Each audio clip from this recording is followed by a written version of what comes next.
लोग जो यहाँ मौजूद हैं, आपके हम कुछ सवाल लेने की कोशिश करेंगे। 30 मिनट का वक्त हमने उसके लिए तय कर रखा है। इस तरह से ये 2 घंटे की बहस पूरी होगी। 2-3 बुनियादी बातें हैं जिनका हमें ध्यान रखना है। किसी भी किस्म की नारेबाजी में हमें शरीक नहीं होना है। ये हल्ला गुल्ला नहीं है, क्योंकि पूरी दुनिया देख रही है, तो एक नज़ीर कायम करनी है, एक उदाहरण लोगों के सामने रखना है कि पढ़े लिखे लोग इत्तेफाकी और नाइत्तेफाकी रखते हुए भी, एक दूसरे से सहमति और असहमति रखते हुए भी बात कह सकते हैं।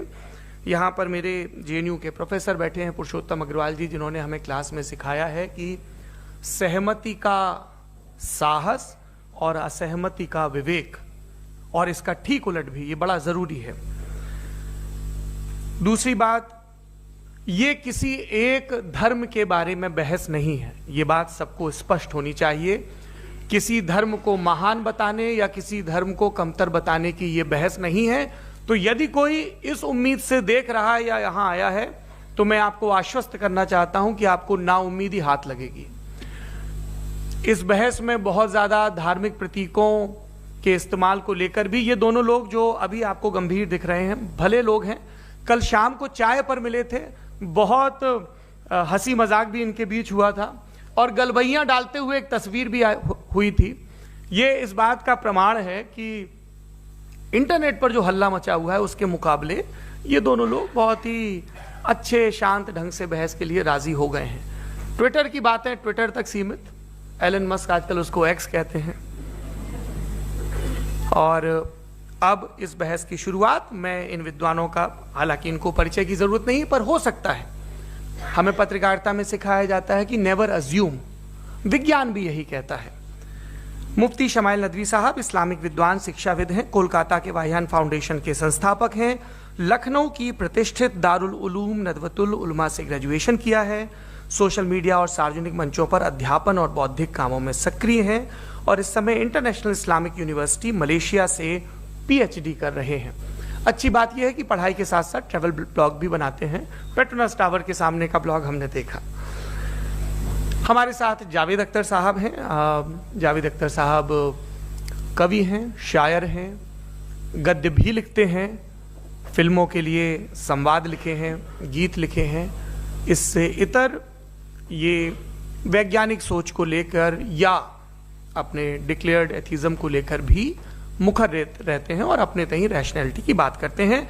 देवियों और सज्जनों, डज गॉड एग्जिस्ट?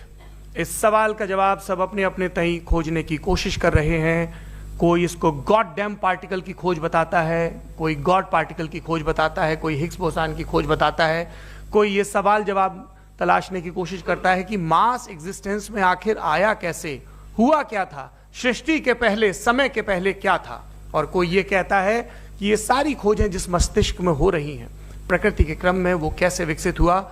मैं उम्मीद करता हूं कि हम आज इन बुनियादी सवालों के कुछ जवाब हासिल करने में कामयाब हों।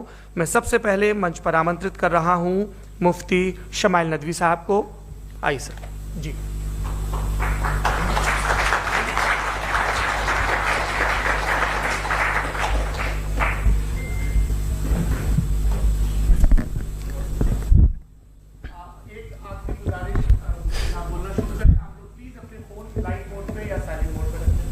एक बार चेक कर ले, कई बार बेध्यानी हो जाती है।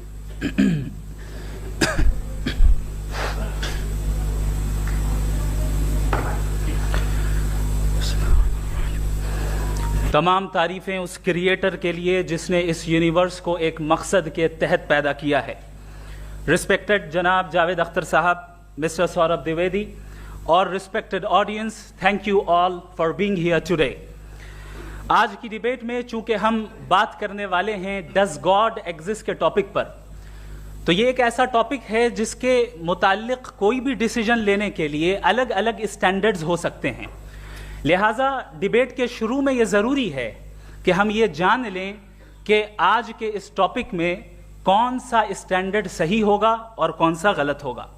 सबसे पहला स्टैंडर्ड जिसे मैं समझता हूं कि हमारे रिस्पेक्टेड जनाब जावेद अख्तर साहब बड़ी तेजी के साथ उसकी तरफ लपकेंगे, वो है साइंस।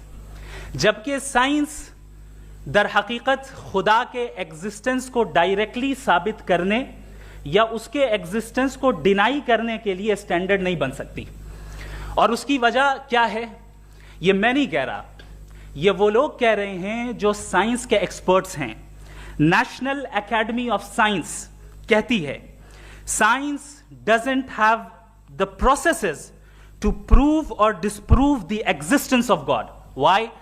क्योंकि साइंस का ताल्लुक एम्पेरिकल एविडेंस से है और एम्पेरिकल एविडेंसेस का ताल्लुक हमारे नेचुरल और फिजिकल वर्ल्ड से है, जबकि गॉड नॉन फिजिकल और सुपर नेचुरल रियलिटी है। लिहाजा नॉन फिजिकल रियलिटी को आप उस टूल के साथ नहीं चेक कर सकते जिसका काम फिजिकल रियलिटी को तलाश करना है।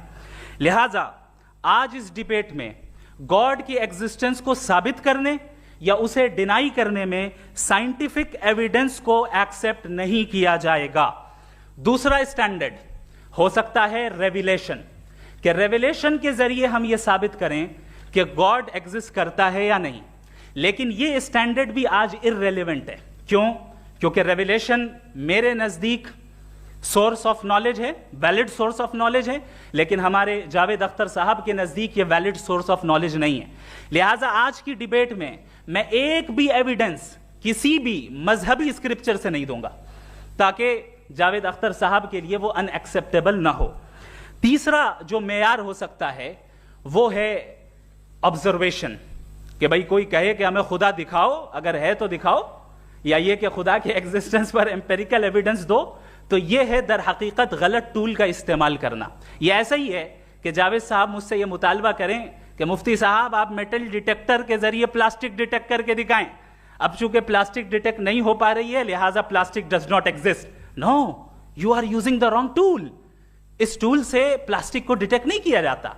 लिहाजा मैं समझता हूं कि गॉड के एग्जिस्टेंस पर एम्पेरिकल एविडेंस का मुतालबा करना एक बचकाना मुतालबा है और हमारे रिस्पेक्टेड जनाब जावेद अख्तर साहब इस स्टेज से अब बहुत आगे निकल चुके हैं।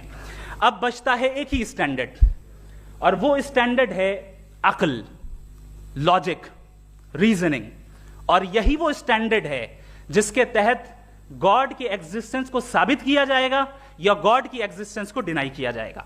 लेकिन चूंकि ये बहुत इंपॉर्टेंट और सेंसिटिव टॉपिक है, इसलिए लॉजिकल आर्ग्यूमेंट भी ऐसा होना चाहिए जो डेफिनेटिव हो, इनडेफिनेटिव ना हो, जो 2 और 2 4 की तरह बिल्कुल वाजे हो, जिसे लॉजिकली रिजेक्ट करना पॉसिबल नहीं हो।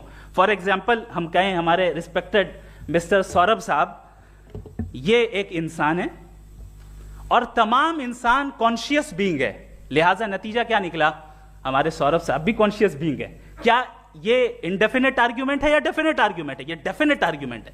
ये 2 और 2 की तरह वाजे है, इसमें किसी तरह जो है लॉजिकली इसको रिजेक्ट नहीं किया जा सकता। तो अगर आज हमारे जावेद अख्तर साहब ऐसी कोई अकली दलील और लॉजिकल एविडेंस दें खुदा के ना होने पर जो डेफिनेट भी हो, तो मैं ये ऐलान करता हूं कि यकीनन मैं उस एविडेंस को कबूल करूंगा और उस पर गौर करूंगा।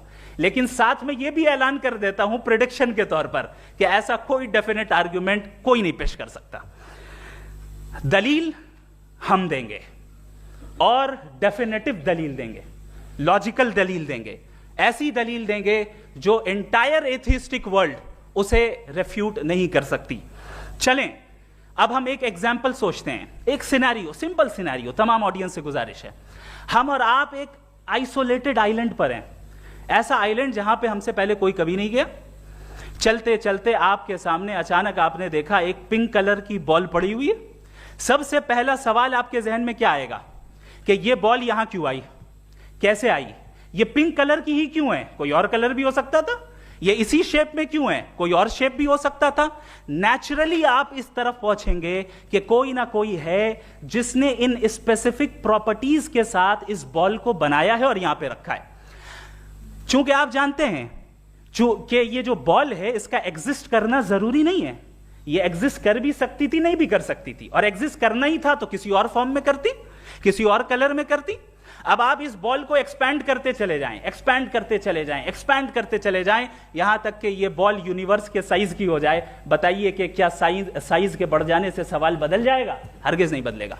अभी भी सवाल रहेगा ये यूनिवर्स कहां से आया, इन स्पेसिफिक प्रॉपर्टीज के साथ कहां से आया, क्यों आया, किसने बनाया, यह सवाल उस वक्त भी वैलिड रहेगा।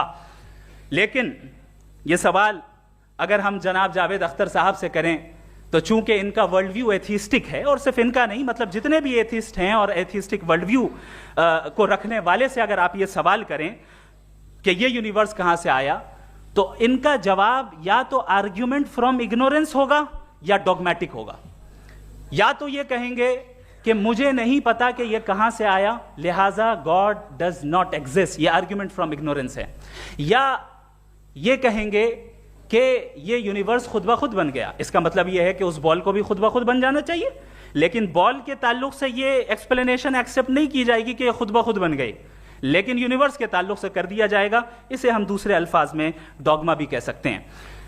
दूसरी चीज, हमारे जावेद अख्तर साहब जरूर गॉड ऑफ गैप्स की मिसाल भी जरूर देंगे, और मिसाल देंगे कि पहले ज़माने में बिजलियां कड़कती थी तो लोगों ने किसी एक खुदा की तरफ, और बारिश होती थी तो दूसरे खुदा की तरफ मंसूब कर दिया, उनके पास दलील नहीं थी।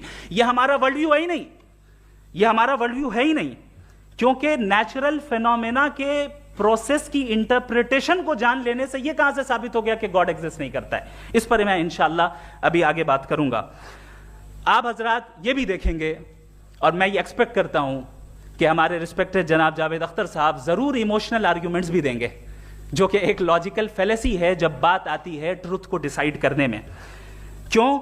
मिसाल के तौर पर वो कहेंगे कि अगर गॉड है तो ईविल क्यों एग्जिस्ट करता है, जबकि मैं कहता हूं ईविल का एग्जिस्ट करना गॉड के एग्जिस्ट करने की दलील है, उसके खिलाफ नहीं है।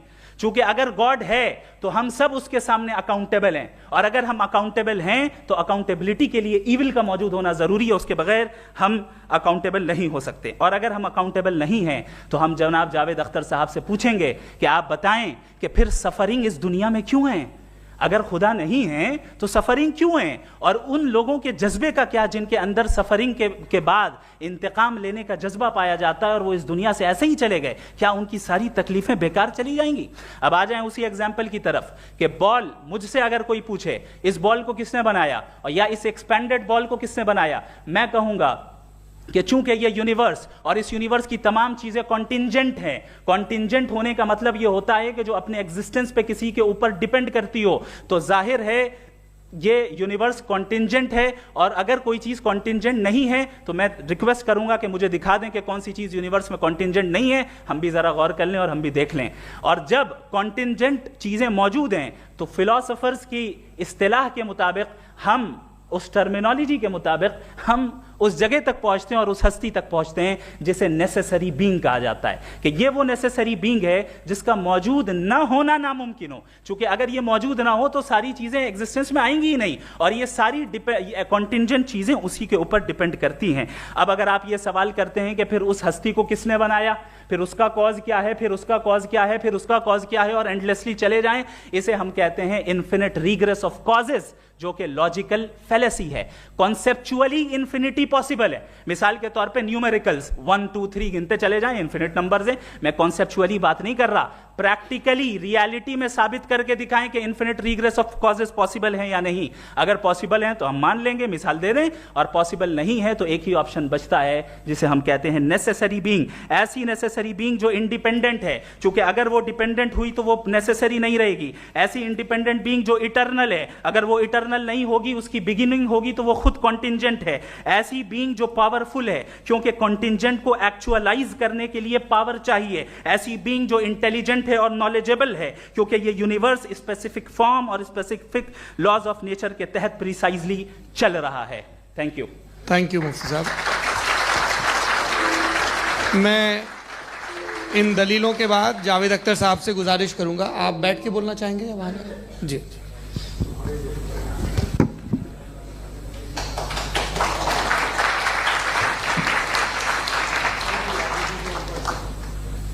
पहले तो मैं मुफ्ती साहब को एक अच्छी खबर देना चाहूँगा कि मेरी नॉलेज साइंस के बारे में बड़ी मामूली है, तो आप फिक्र ना करें उसकी, लेकिन कुछ कॉमन सेंस है मुझ में।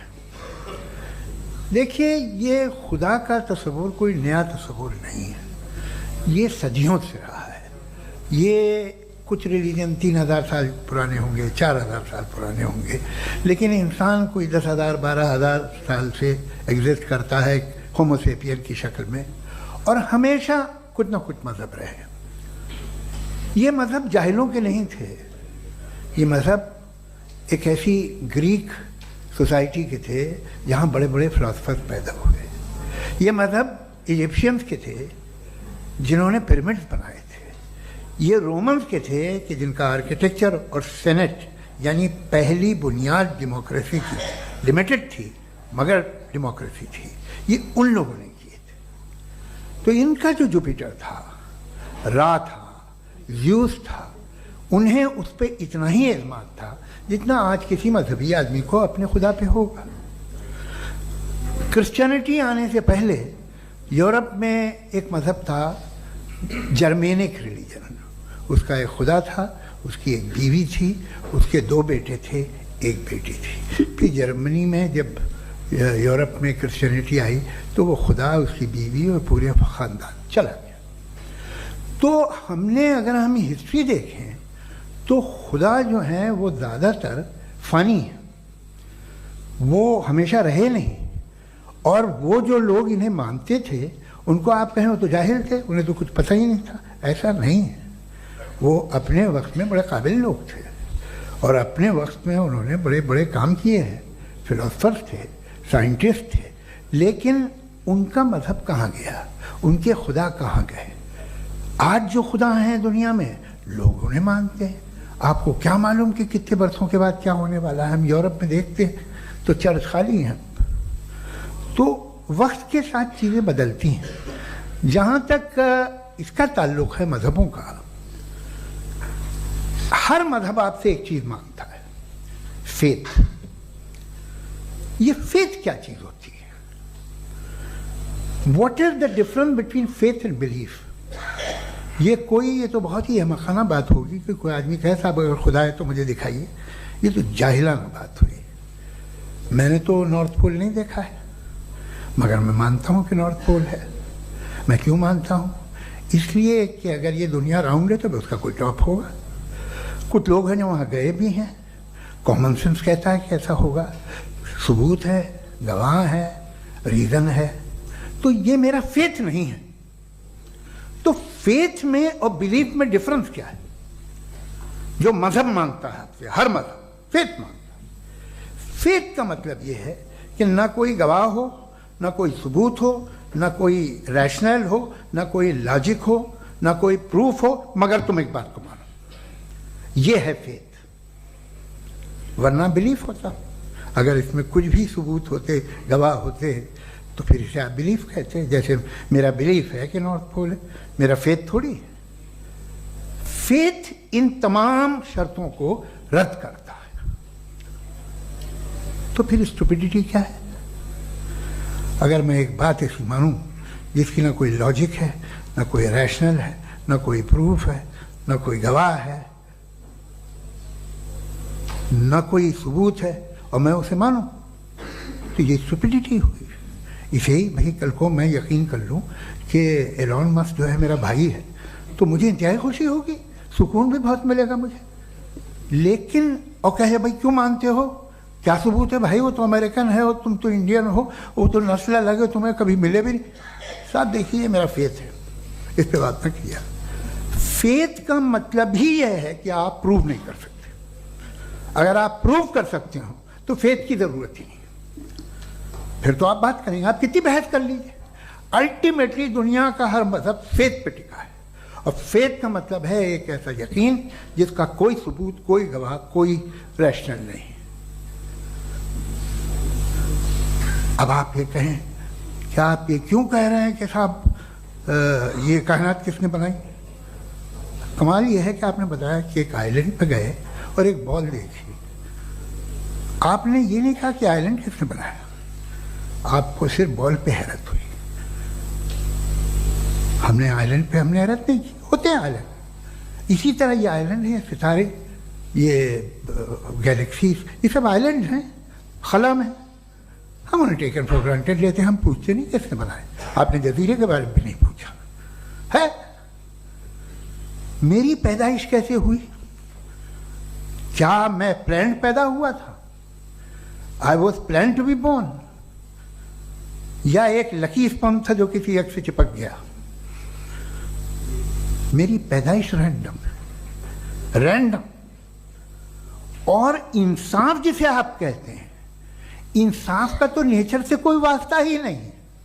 जो आप कहते हैं कि एक दिन इंसाफ मिलेगा, insaf is a human concept, nature में कोई इंसाफ नहीं। अगर शेर हिरन को खा जाता है तो उसे कोई सजा नहीं मिलती। अगर एक आंधी आती है और हरे भरे पेड़ों को उखाड़ के फेंक देती है तो आंधियों की जेल नहीं होती है। नेचर में इंसाफ नहीं, इसलिए मुझे नेचर को इंसाफ की जरूरत भी नहीं। नेचर तमाम एक है। अब हम कहें कि साहब ये देखिए जो मैंने खाना खाया था ये मेरी आंख तो नहीं यूं कर दिया उसे तो इसे सजा मिलनी नहीं, वो सिस्टम है, ऐसे ही चल रहा है। नेचर बगैर इंसाफ के है। इंसाफ इज अ ह्यूमन कॉन्सेप्ट। तो जो आपसे कहता है कि मैं तुम्हें इंसाफ दूंगा वो इंसानी जहन की पैदावार है। ये नेचुरल है ही नहीं, ये आसमानी है ही नहीं। नेचर का तसव्वुर, इंसाफ का तसव्वुर। भाई आप साथ मिलते हैं, अब आप लेफ्ट हैंड ड्राइव करते हैं, ये क्या है? तमाम सच, तमाम नेकी, तमाम शराफत लेफ्ट हैंड ड्राइव है। वरना क्या होगा, या तो आप क्रॉस कर देंगे, आपका एक्सीडेंट हो जाएगा, या आप किसी को मार देंगे, या ट्रैफिक जैम हो जाएगा। झूठ, बेईमानी, रिश्वतखोरी, ये तमाम जो है driving on the wrong side है। इसके ऊपर कुछ नहीं। ये तो हमने बनाया, जैसे हमने लेफ्ट हैंड ड्राइव बनाई है। ये कॉन्सेप्ट ऑफ इंसाफ जो है ये हमारा है, इसका नेचर से कोई वास्ता नहीं। शेर खा जाता है हिरन को, उसे जेल होती है क्या? कुछ भी नहीं, है ही नहीं। तो ये जो दुनिया के रिलीजन प्रॉमिस करते हैं आपसे इंसाफ, इसी से मालूम होता है कि ये मैन मेड है। ये तसव्वुर कहीं और का है ही नहीं। जो नेचर है, कुछ लोग कहते हैं नेचर ही खुदा है, तो नेचर में तो इंसाफ नहीं कहीं। और आप वादा कर रहे हैं कि तुम्हें मरने के बाद इंसाफ मिलेगा। मुझे अगर मिलेगा तो मैं बहुत खुश हूँगा, लेकिन मैं यकीन नहीं कर पाता हूँ, इसलिए कि मैं फेथ नहीं पैदा कर सकता। The very fact that religions demand faith, इसका मतलब है कि उनके पास जस्टिफिकेशन नहीं है। अच्छा था, फिर रिलीजन अगर मॉडरेशन में है, कोई सा भी नहीं, वो आप में कुछ खूबियाँ भी पैदा करता होगा। देखिए उससे ये फ़ायदा है, वो फ़ायदा है। अल्कोहल जो है वो ज़्यादातर दवाओं में यूज़ होती है। और एक सर्वे किया गया था अमेरिका में कि लॉन्जेटिविटी किन लोगों की है, तो एक तरफ वो लोग थे जो शराब पीते ही नहीं थे, और एक तरफ वो थे जो एक बोतल शराब रोज़ पीते थे। सबसे ज़्यादा लंबी उम्र उनकी है जो 2 पैग नाप के शराब पीते और खाना खाते हैं। मगर हम शराब को बुरा समझते हैं, मैं भी बुरा समझता हूँ। क्यों? ऐसा होता नहीं। कुछ चीज़ों में आदत होती है कि वो बढ़ती है। आज तक में एक आदमी दूध पीता है, आप 10 साल बाद भी मिलेंगे तो एक ही गिलास पीता होगा। ऐसा नहीं होता, सुबह से दूध पीता रहता है। मिल्कोहलिक मैंने नहीं देखे, अल्कोहलिक होते हैं। ये टेंडेंसी है मजहब की कि वो बढ़ता है, जैसे कैंसर बढ़ता है, जैसे शराब बढ़ती है। कुछ लोग होंगे जो उसे सही तरह से यूज़ करते हैं। मुझे यकीन है कि हमारे मुफ्ती साहब भी उनमें से एक हैं, इनसे बहुत खुशी हुई मुझे इनसे मिलकर। लेकिन कितने लोग हैं कि आज आप देखते हैं दुनिया में जो तबाहियाँ हैं, इनमें कितना हाथ है उन लोगों का जो बिलीवर कहते था मजहब ये नहीं कहता, ना कहता होगा, मगर जब ये मजहब पीते हैं तो ऐसे बिहेव करते हैं। थोड़ा सा अगर हो तो शायद बहुत अच्छी बात, लेकिन शराब थोड़ी सी नहीं रहती, उसमें टेंडेंसी है पहले। थोड़ा सा अगर 2-3 कैंसर के सेल हो ना बॉडी में तो आदमी स्लिम रहेगा, लेकिन वो 2-3 सेल नहीं रहते, वो मल्टीप्लाई होते हैं। जावेद साहब टाइम पूरा हो गया। टाइम हो गया तो बस बात खत्म हो गई। अच्छा, मुझे कुछ और कहने को था भी नहीं। जी, मैं पहले जवाबी दौर के लिए इनवाइट कर रहा हूँ मुफ्ती साहब को। Your rebuttal round 1, you have 7 minutes.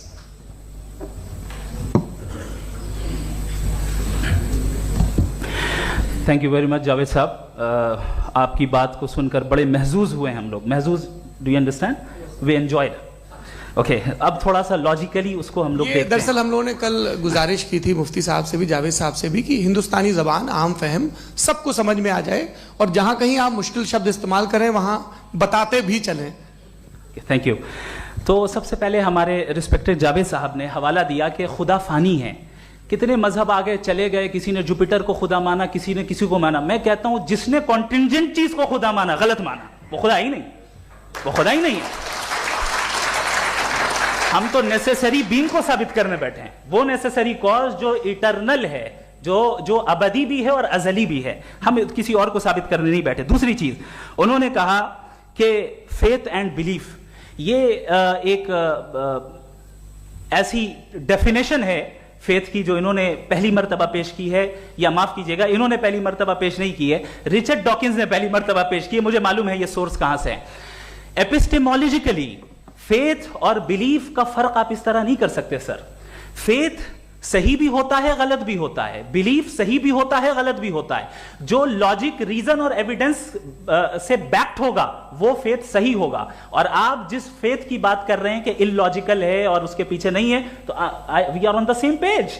हम नहीं मानते उस फेथ को, जो फेथ ऐसा हो जिसके पीछे कोई लॉजिक ना हो, एविडेंस ना हो, हम नहीं मानते। हम तो उस फेथ के कायल हैं जिसके पीछे लॉजिक हो और एविडेंस हो। तो बिलीफ सही भी होता है, गलत भी होता है, फेथ भी सही होता है और गलत भी होता है। तो आज फेथ और बिलीफ के डिफरेंस पे बात नहीं हो रही है। आज आप चाहे फेथ एक्सेप्ट कर लें या बिलीफ एक्सेप्ट कर लें, आज ये बात होगी कि ट्रूथ क्या है, चाहे ट्रू बिलीफ सही है या ट्रू फेथ सही है, और फॉल्स फेथ क्या है और फॉल्स बिलीफ क्या है, बात इस पे हो रही। दूसरी चीज इन्होंने पूछा स्टुपिडिटी फिर क्या है। अगर फेथ रिलीजन स्टुपिडिटी नहीं है तो और क्या है? चूंकि फेथ का मुतालबा करते हैं तो स्टुपिडिटी क्या है? मैं कहता हूं स्टुपिडिटी एथिज्म है। उसकी वजह यह है कि आप एक सड़क पे जा रहे हो और आप किसी गार्डन में जाएं और देखें वहां लिखा है फूलों के साथ I love Javed Akhtar, and I really do, I love you sir. So जब आप वहां पर पहुंचे तो वहां पहुंचकर अब ये बताएं, क्या आप ये कहेंगे वाह व्हाट अ नेचुरल सिलेक्शन? ये क्या नेचुरल सिलेक्शन है? नहीं, ये प्रिसाइजली डिजाइंड है, इसके पीछे डिजाइनर है। लिहाजा अगर कोई एक ऐसी कॉमन सेंस की बात को कबूल नहीं कर रहा है कि यूनिवर्स जो इतने प्रिसाइजली काम कर रहा है, हम कह दें कि खुद ब खुद बन गई, मैं समझता हूं इससे बड़ी स्टुपिडिटी और कुछ नहीं है। ये इर्रेशनल चीज है। फिर हमारे सर ने कहा कि आपने बॉल पे फोकस किया, आइलैंड पे फोकस नहीं किया। अरे आइलैंड को किसने बनाया यही समझाने के लिए तो बॉल की मिसाल दे रहा हूं। और बॉल भी कॉन्टिंजेंट है, आइलैंड भी कॉन्टिंजेंट है, दोनों नेसेसरी बीइंग का मुतालबा करते हैं। आगे इन्होंने कहा कि नेचर में कोई इंसाफ नहीं है। हम डिसाइड करते हैं कि मोरालिटी क्या होती है, इंसाफ क्या होता है। हम डिसाइड करते हैं, जैसे ड्राइविंग सीट में ट्रैफिक वाला, ये तो किसी खुदा ने नहीं कहा, ये है, इसे कहते हैं फॉल्स इक्विवेलेंस। ये एक लॉजिकल फेलेसी है। आपने जो है मिसाल दी ड्राइविंग की और ट्रैफिक की, ये सब्जेक्टिव मोरालिटी है। आप सब्जेक्टिव मोरालिटी को मिसाल बनाकर ऑब्जेक्टिव मोरालिटी के ऊपर नहीं थोप सकते। इंसाफ की ऑब्जेक्टिव मोरालिटी है। अगर आप ये कहते हैं कि नेचर में इंसाफ नहीं है तो इंसाफ का न होना ये नेचुरल हुआ, तो फिर नेचर को नेचर रहने दे, क्यों हम इतना स्ट्राइव कर रहे हैं दुनिया में इंसाफ लाने के लिए? ये तो इलॉजिकल बात है, इर्रेशनल बात है। इसलिए बहुत सी चीजें ऐसी हैं जो ऑब्जेक्टिवली जो है इविल या गुड हैं, और बहुत सी चीजें ऐसी हैं जो सब्जेक्टिवली हैं। सब्जेक्टिवली जो मोरल होता है या इमोरल होता है उसको हम सोशल कंसेंसस से या पर्सनल प्रेफरेंस से डिसाइड करते हैं। लेकिन जो ऑब्जेक्टिव मोरालिटी है, जिसमें इंसाफ आया, जो इन्होंने बार बार रिपीट किया, ये ऑब्जेक्टिव है, सब्जेक्टिव नहीं है। अगर आप कहते हैं ये सब्जेक्टिव है तो मेरा सवाल आपसे ये है, क्या सोशल कंसेंसस के जरिए अगर जुल्म को सही करार दे दिया जाएगा तो आप जुल्म को जस्टिफाई करेंगे? दूसरी चीज इन्होंने ये कहा कि 2 पैक शराब पी लें तो वो उतने पे नहीं रहता, बढ़ जाता है। यही मामला मजहब के साथ है। 2 पैक आप पी लें बढ़ेगा। तो ये एक ऐसी मिसाल है, इसको कहीं भी फिट कर लें कि आप एथिज्म पे जब फिट करें, जब आप 2 पैक एथिज्म का लेंगे ना तो वो बढ़ बढ़ के नॉर्थ कोरिया बनेगा। Thank you.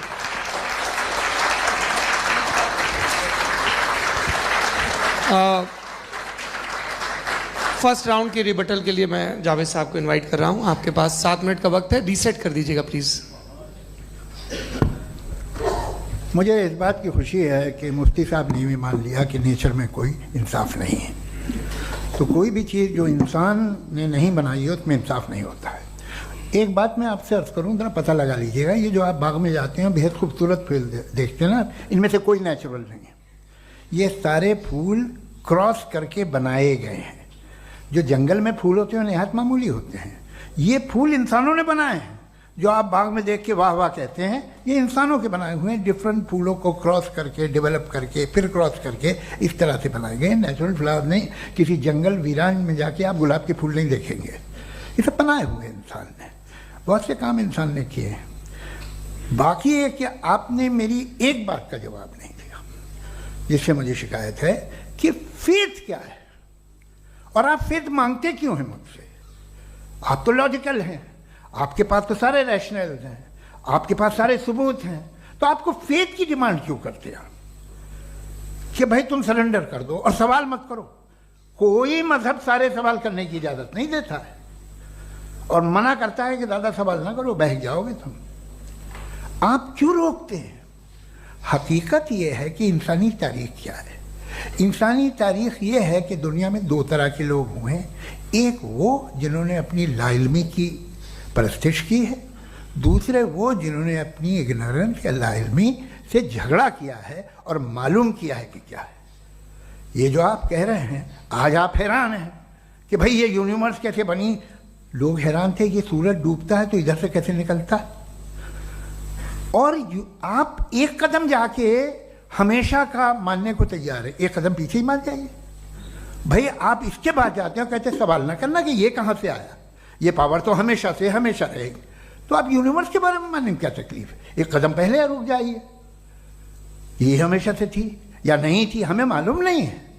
और ये कहना कि हमें मालूम नहीं है, कमाल ये है कि दुनिया के सारे मजहब सब जानते हैं ये दुनिया कैसे बनी थी, कैसे मिटेगी, मरने के बाद क्या होगा, इनको सब इल्म है।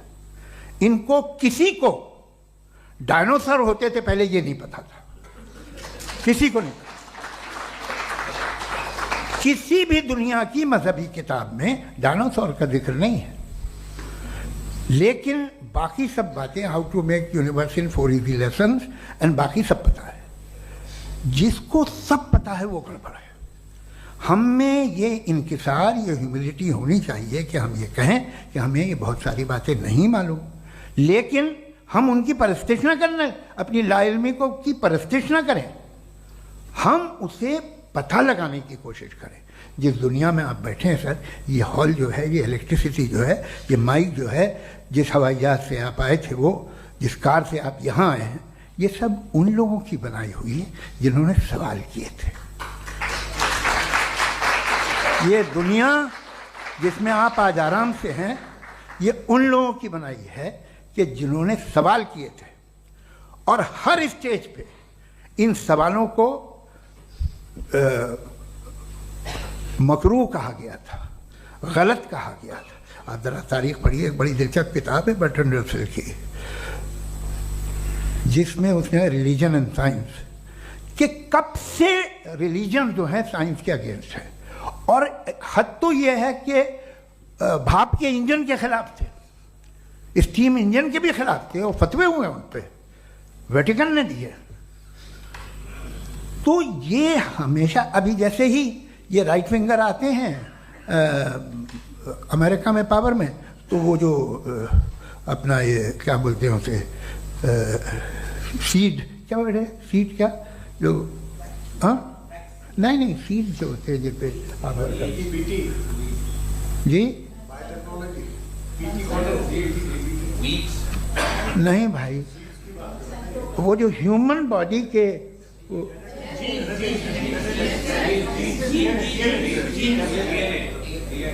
उस पर रिसर्च बंद हो जाती है, रिपब्लिकन नहीं करने देते। अरे भाई इतना डर क्या है तुम्हें? एक ज़माने में बहुत नाराज थे ये सारे मजहबी लोग कि ये इंसान तो इंसान बनाने की कोशिश कर रहा है। आपको क्या तकलीफ भाई, बना ले तो बना लेने दो, ये खौफ क्या है? और ये सब आज जो आप कह रहे हैं नामुमकिन है, ये कैसे हुआ? मुझे एक किस्सा याद आता है। जब मैं 6ठी क्लास में था तो मैं मैथमेटिक्स में बहुत वीक था, तो एक टीचर रख दिया गया, उसने 1 2 3 4 5 6 7 तो सिखा दिया मुझे। वो दिन मैं भूल नहीं सकता हूँ मुफ्ती साहब, जिस दिन उसने ये बताया कि 1/2 क्या होता है और 3/4 क्या होता है। मुझे ऐसा लगा कि मेरा सर बीच से फट जाएगा। ये आदमी कह रहा है कि जो दीवार के अंदर जाओ वॉक करते हुए। आज हंसता हूं मैं इस बात पे। तो आज जो बातें आपके जहन से बिल्कुल परे हैं और आप हैरान होते उन्हें देख के, एक वक्त आएगा कि मामूली लगेंगे। और हुआ है, आपकी इंसानी तारीख ही है। इतनी जल्दी सारे फैसले आप मत कर लीजिए, थोड़ा ये ह्यूमिलिटी रखिए कि भाई ये हमें नहीं मालूम। ये कहने में क्या है, ये यूनिवर्स कहाँ तक फैली, ये कब से है और कब तक रहेगी, हमें नहीं मालूम। आपने फैसला कर लिया कब बनी। ये आपके हिसाब से कोई 14 बिलियन ईयर्स बनी जो समझा जाता है। उससे पहले हजारों करोड़ों अरबों साल तक खुदा बैठा क्या कर रहा था? खामोश बैठा था, ऐसे ही जमाइयाँ ले रहा था। फिर उसे आइडिया आया, यार एक काम करते, वक्त अच्छा गुजर जाएगा, यूनिवर्स बनाते हैं। सोचिए, वो तो हमेशा से है ना, मगर यूनिवर्स हमेशा से नहीं है, ये तो बनाई गई है। और उससे पहले क्या था, इनका क्या काम था? कैसी बात है, ये बड़ा आसान है। जो बात हमें आज धीरे धीरे पता चली है, बरसों 2000 और 2500 साल पहले आपको किसी ने बता दिया कि क्या था, आप मान गए, और तब से वही मान रहे हैं जो 2500 साल पहले कहा गया था। सब कुछ बदल गया है, सॉल्व हो रही हैं चीज़ें। अभी साइंस बिल्कुल दावा नहीं करती, या कोई फिलोसफर ये दावा नहीं करता कि हमें सब मालूम, बल्कि वो कहता है कि हमें जितना मालूम होता है उससे ये मालूम होता है कि हमें कितना कम मालूम। तो हम अपनी जहालत से लड़े, उसकी परस्तिश न करें। जी, time. Thank you so much. मैं तर्कों की श्रृंखला में राउंड 2 के लिए मुफ्ती साहब को आमंत्रित कर रहा हूँ। आपके पास एक बार फिर से 7 मिनट का वक्त है। शुक्रिया। जनाब जावेद अख्तर साहब कई मर्तबा दोहरा रहे हैं कि फेथ का मतलब बताइए, फेथ का मतलब बताइए। मैंने बता दिया, फेथ सही भी होता है, गलत भी होता है। और आज हम फेथ पे बात नहीं कर रहे, हम ट्रुथ और डज गॉड एग्जिस्ट पे बात कर रहे हैं। क्या डज गॉड एग्जिस्ट, ये ट्रुथ यानी गॉड है या नहीं है, इसमें से दोनों ट्रुथ क्या है। अब आप उसे फेथ कह लें, बिलीफ कह लें, नॉट माई बिजनेस। उसके बाद आपने कहा कि भाई सवाल करने से मजहब रोकता है। मैं कहता हूं जो रोकता है वो रोकता होगा, मैं नहीं रोकता, बल्कि सवाल करें, सवाल करना चाहिए। सवाल कर करके तो हम आगे बढ़ते हैं, तरक्की करते हैं, और इसीलिए मैं आज यहां पे आया हूं। लेकिन सवाल सिर्फ खुदा से नहीं होगा, आपसे भी होगा। सवाल एथिज्म से भी होगा, सवाल सिर्फ मजहब से नहीं होगा, सबसे होगा। और आज मैं सवाल करूंगा और उम्मीद है कि आप जवाब देंगे। अभी तक आपने वैसे कॉन्टिंजेंसी आर्गुमेंट का कोई जवाब नहीं दिया है। चलें, आपने कहा यूनिवर्स के बारे में इटर्नल क्यों नहीं बोल देते। ये चूंकि लॉजिकली पॉसिबल ही नहीं है कि यूनिवर्स इटर्नल हो। यूनिवर्स एक कॉन्टिंजेंट चीज है जो टाइम एंड स्पेस के पाबंद है, टाइम एंड स्पेस से बाउंड है। जो टाइम एंड स्पेस से बाउंड होगा वो कॉन्टिंजेंट होगा, जो कॉन्टिंजेंट होगा वो उसकी बिगिनिंग हुई होगी, जिसकी बिगिनिंग हुई होगी वो इटर्नल नहीं हो सकता। ये तो कॉमन सी बात है। आपने कहा कि किसी मजहबी किताब में डायनासोर का जिक्र नहीं है। अफसोस कि आज तक किसी मैथमेटिक्स के किताब में मुझे डायनासोर का जिक्र नहीं मिला। तो इसका मतलब मैथमेटिक्स की किताब बेकार है? नहीं, उसका वो टॉपिक नहीं है। रेवलेशन का और मजहबी किताबों का टॉपिक ये नहीं है कि आपको आके बताए साइकिल कैसे बनाते हैं, या आकर ये बताएं कि जो है डायनासोर कब था। वो तो मोरालिटी सिखाने आया है, गॉड के बारे में बताने आया, नॉन फिजिकल रियलिटी की हकीकत को सिखाने के लिए आया। रिलीजियन साइंस को रोकता है? नहीं रोकता। अगर रोकता है तो गलत करता है। रिलीजियन साइंटिज्म को रोकता है, जिसमें हमारे जावेद साहब मुब्तला है। साइंस और साइंटिज्म में फर्क है। साइंटिज्म यह है कि आप समझें कि साइंस और साइंटिफिक मेथोडोलॉजी ये नॉलेज को हासिल करने का वाहिद सोर्स ऑफ नॉलेज है। यह है साइंटिज्म। हम इसे रिजेक्ट करते हैं। हम साइंस को तो तरक्की करते हैं, भाई आप हमारी पूरी तारीख कर लें, पढ़ लें तो आपको पता चल जाएगा। बहरहाल ये अलग टॉपिक है। उसके बाद इन्होंने एक लफ्ज कहा, वेटिकन ने फतवा दिया। वेटिकन का फतवे से कोई ताल्लुक नहीं है, दोनों कॉन्ट्राडिक्टरी अल्फाज हैं। उसके बाद उन्होंने कहा कि भाई हमें नहीं मालूम। अगर नहीं मालूम तो क्लियरली कह देना कि नहीं मालूम है, इसमें क्या हरज है। तो वही तो मैं कह रहा हूं ना कि आप कह दें कि नहीं मालूम, लेकिन क्लेम क्यों कर रहे हैं कि गॉड एग्जिस्ट नहीं कर रहा है। आप कह दें नहीं मालूम है, हो सकता है हो सकता ना हो, लेकिन आप क्लेम कर रहे हैं। The moment you say God does not exist, this is a claim, and now the burden of proof is upon you too, जैसे हमारे ऊपर है। और क्यों है मैं बताता हूं, क्यों है ये भी मैं बताता हूं। फिलोसॉफिकली जो क्लेम होता है ना, सिर्फ ये नहीं होता कि इंसान कहे पॉजिटिव क्लेम करे और नेगेटिव क्लेम करे तो बर्डन ऑफ प्रूफ नहीं है। आप मिसाल के तौर पे मैं कहूं कि फुला उस कमरे में कोई नहीं है, मैंने एक नॉलेज का क्लेम किया है, उस कमरे में कोई नहीं है, मैंने एक नॉलेज का क्लेम किया। या तो मैं कहूं मुझे नहीं पता, हो भी सकता है नहीं भी हो सकता है, this is not a claim. लेकिन जब मैं कह रहा हूं कि वहां कोई नहीं है या मैं कह रहा हूं वहां कोई है, दोनों क्लेम है और दोनों के ऊपर बर्डन ऑफ प्रूफ है। हमारे ऊपर भी बर्डन ऑफ प्रूफ है, मैंने कंटिजेंसी आर्ग्यूमेंट दिया, इसे तोड़कर दिखाइए। आखिरी चीज, इन्होंने कहा कि खुदा दुनिया बनाने से पहले 150 साल पहले या करोड़ों साल पहले क्या कर रहा था। अरे हजरत, चलें बहरहाल मैं जवाब दे देता हूं, आप हमारे रिस्पेक्टेड पर्सनालिटी हैं, अगर आप नहीं होते तो मैं इसे एंटरटेन ही नहीं करता। टाइम, ये 100 साल पहले या 100 साल बाद, पहले बाद में अभी, ये वो अल्फाज हैं जिनका ताल्लुक टाइम से है। टाइम शुरू ही हुआ है यूनिवर्स की बिगिनिंग के बाद, तो उसके पहले खुदा क्या कर रहा था, सवाल इलॉजिकल है, ये फेलेसी है। यानी आप ये कह रहे हैं कि यूनिवर्स के बनने से पहले खुदा क्या कर रहा था, टाइम के बनने से पहले, पहले का ताल्लुक टाइम से, टाइम उस वक्त था ही नहीं, तो ये सवाल ही इनवैलिड है खुदा के ताल्लुक से। दूसरी चीज, आर्ग्यूमेंट ऑफ कंटिजेंसी जो मैंने आपके सामने पेश की है, आपने बार बार ये प्रूफ किया और ये कह रहे हैं कि गॉड ऑफ गैप्स। देखिए पहले नहीं मालूम था, साइंस ने कर दिया। सिंपल की मिसाल से मैं समझा देता हूं। जिस गैप्स की आप बात कर रहे हैं ना, साइंस उन गैप्स को जिन चीज के जरिए भी प्रूव करेगा वो कॉन्टिंजेंट ही होगा, अब चाहे वो फोर्स हो, मैटर हो या एनर्जी हो। लिहाजा सवाल हमारा उस वक्त भी वैलिड होगा जब तक कि आप नेसेसरी बीइंग पे ना आ जाएं, और इन्फिनिट रिगरेस पॉसिबल नहीं है of causes in practical world, तो जाहिर है कहीं रुकना पड़ेगा, जहां रुकेंगे वही खुदा है। दूसरी चीज, आपने ये कहा, क्या कह रहा था मैं, किस पॉइंट को? What? Oh no, after that. Just now. हाँ, जहां रुकेंगे वही खुदा है। बहरहाल, तो टाइम का जिक्र हो गया, गॉड ऑफ गैप, सॉरी, या इसकी एक मिसाल आप ले लें।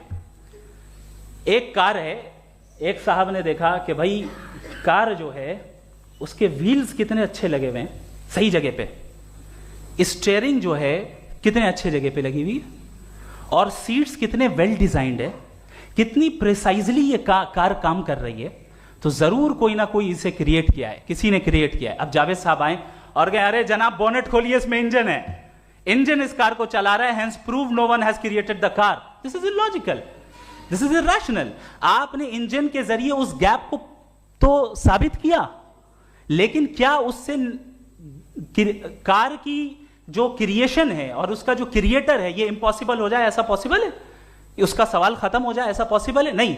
आपने गैप्स को फिल करके, कॉन्टिंजेंट चीजों से गैप्स को फिल करके हमारे ऑब्जर्वेशन को और ब्रॉड कर दिया।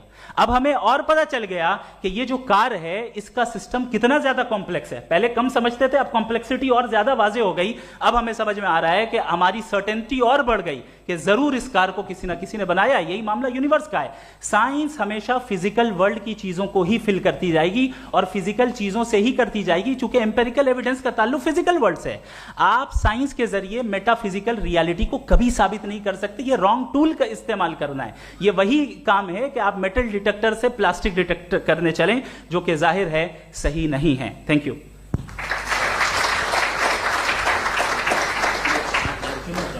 जी, ये आर्ग्यूमेंट का राउंड 2 है। हाँ। 7 मिनट है।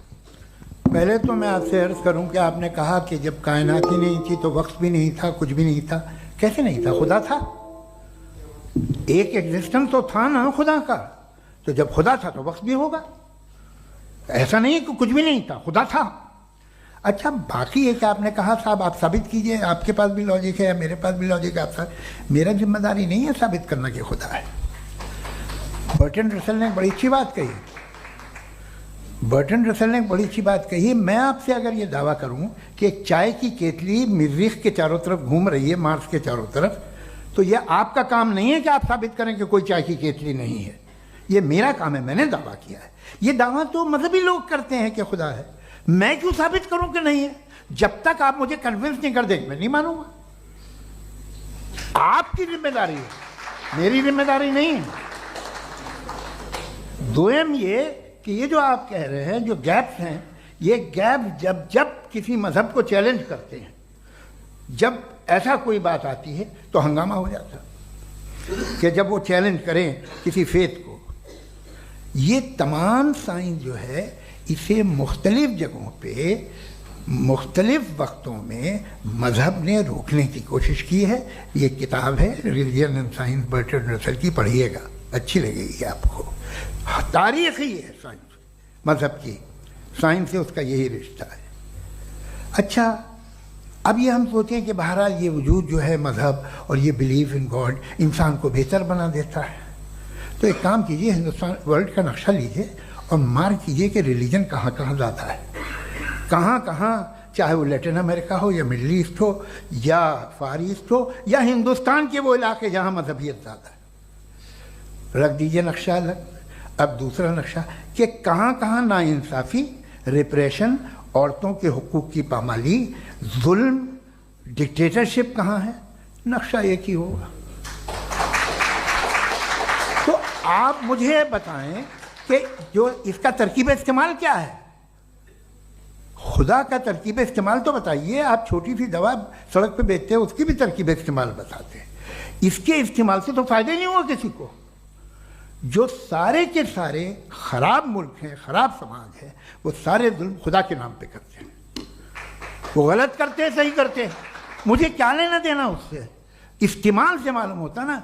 एक विस्की की बोतल कभी शायद देखी हो आपने, लाल रंग की होती है, उस पर रोशनी और छपड़ा इंतहाई खूबसूरत लगती है, क्या बिगाड़ रही है किसी का?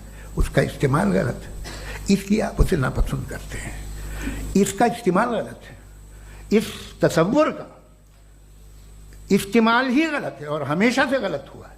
आप देख लीजिए, इंसानी तारीख देख लीजिए, आज देख लीजिए, हिंदुस्तान देखिए, दुनिया देख लीजिए क्या हो रहा है। इसे कैसे इस्तेमाल कर रहे हैं फेथ वाले लोग? क्या फेयर हैं, जस्ट हैं, जो अपने खुदाओं पे यकीन रखते हैं? वो किस तरह के लोग? वो लोगों को इंसाफ देते हैं, वो बेहतर इंसान बने। तो इस दवा का फ़ायदा क्या है? चलो बहुत फ़ायदा हो रहा तो मैं इस्तेमाल कर लूँगा, मगर मुझे तो इस दवा का कोई फ़ायदा दिखता ही नहीं।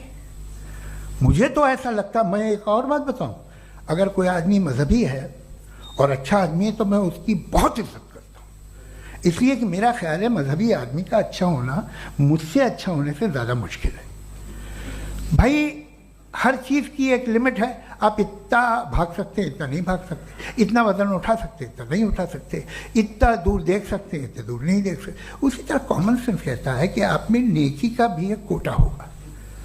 अब आप अगर सुबह जाते हैं अपनी इबादत गाह और इबादत करते हैं, तो बाहर निकलते हैं तो आप तो यही महसूस करते हैं कि आपने एक बहुत अच्छा काम किया, आपकी नेकी का एक बहुत बड़ा कोटा खर्च हो गया जिससे किसी का कोई फ़ायदा नहीं हो। मैं तो नहीं जाता हूँ तो मुझे तो किसी को खाना खिलाना पड़ेगा, किसी बेवा की मदद करनी पड़ेगी। मैं अपना कोटा कैसे कंज्यूम करूं? आप अपना कोटा, सारे मजहबी लोग इंतहाई यूजलेस कामों में यूज करते हैं। उसके बाद भी अगर आप में बच्ची है थोड़ी सी शराफत, तो भाई वाह क्या बात है।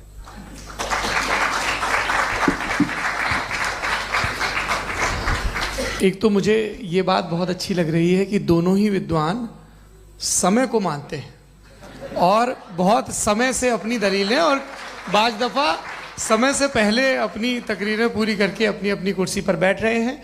ये इस आर्ग्यूमेंट का राउंड 2 पूरा हुआ। अब रिबटल का राउंड 2 है और उसके बाद क्रॉस एग्जामिनेशन होगा। नहीं, आपका आर्ग्यूमेंट हो गया सर। हमारे यहाँ स्कूल के सिलेबस में पंच परमेश्वर कहानी पढ़ाई जाती है, प्रेमचंद जी की लिखी हुई। आप निश्चिंत रहिए, आपके कोई राउंड में मिस नहीं होने दूंगा। रिबटल का राउंड 2 मुफ्ती शमाइल नदवी साहब।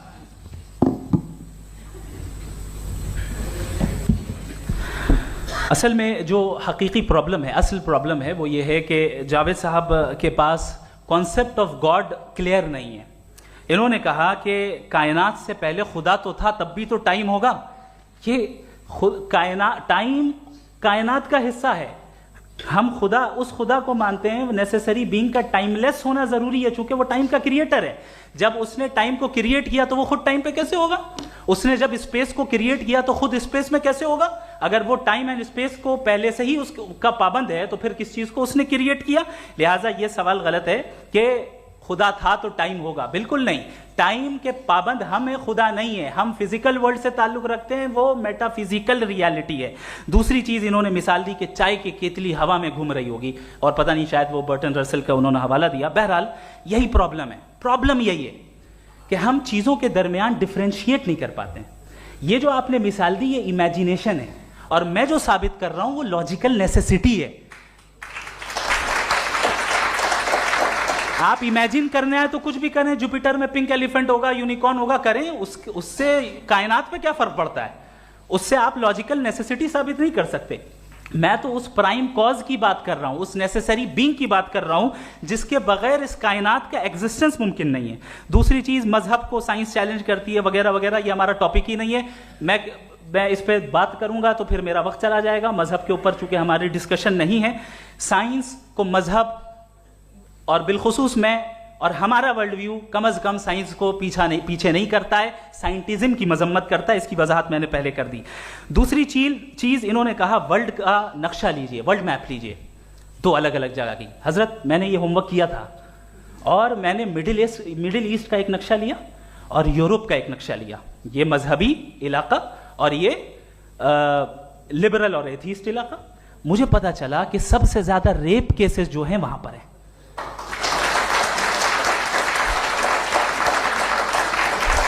मुझे ये पता चला यूएन की रिपोर्ट के मुताबिक, मैं ये अपने घर से नहीं लेके आ रहा, कि जो वर्किंग वुमेन है यूरोपियन कंट्रीज में, उसमें 81% वुमेन सेक्सुअल हैरेसमेंट का वर्क में शुमार हो रही है। ये मिडिल ईस्ट में नहीं हो रहा है, वो मजहबी लोग हैं इसलिए नहीं हो रहा है।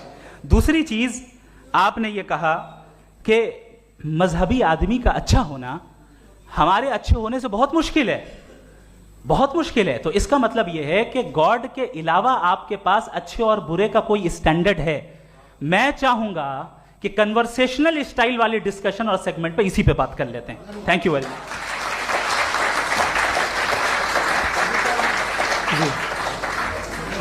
ये रिबटल का राउंड 2 है, आपके पास 5 मिनट का वक्त है और इसके बाद क्रॉस एग्जामिनेशन शुरू करेंगे। आप चाहें तो जो इन्होंने सवाल पूछे उनके जवाब आप रिबटल में भी दे सकते हैं। जी जी, देखिए पहले तो ये बात कि ये मिसाल गलत नहीं है, गलत है।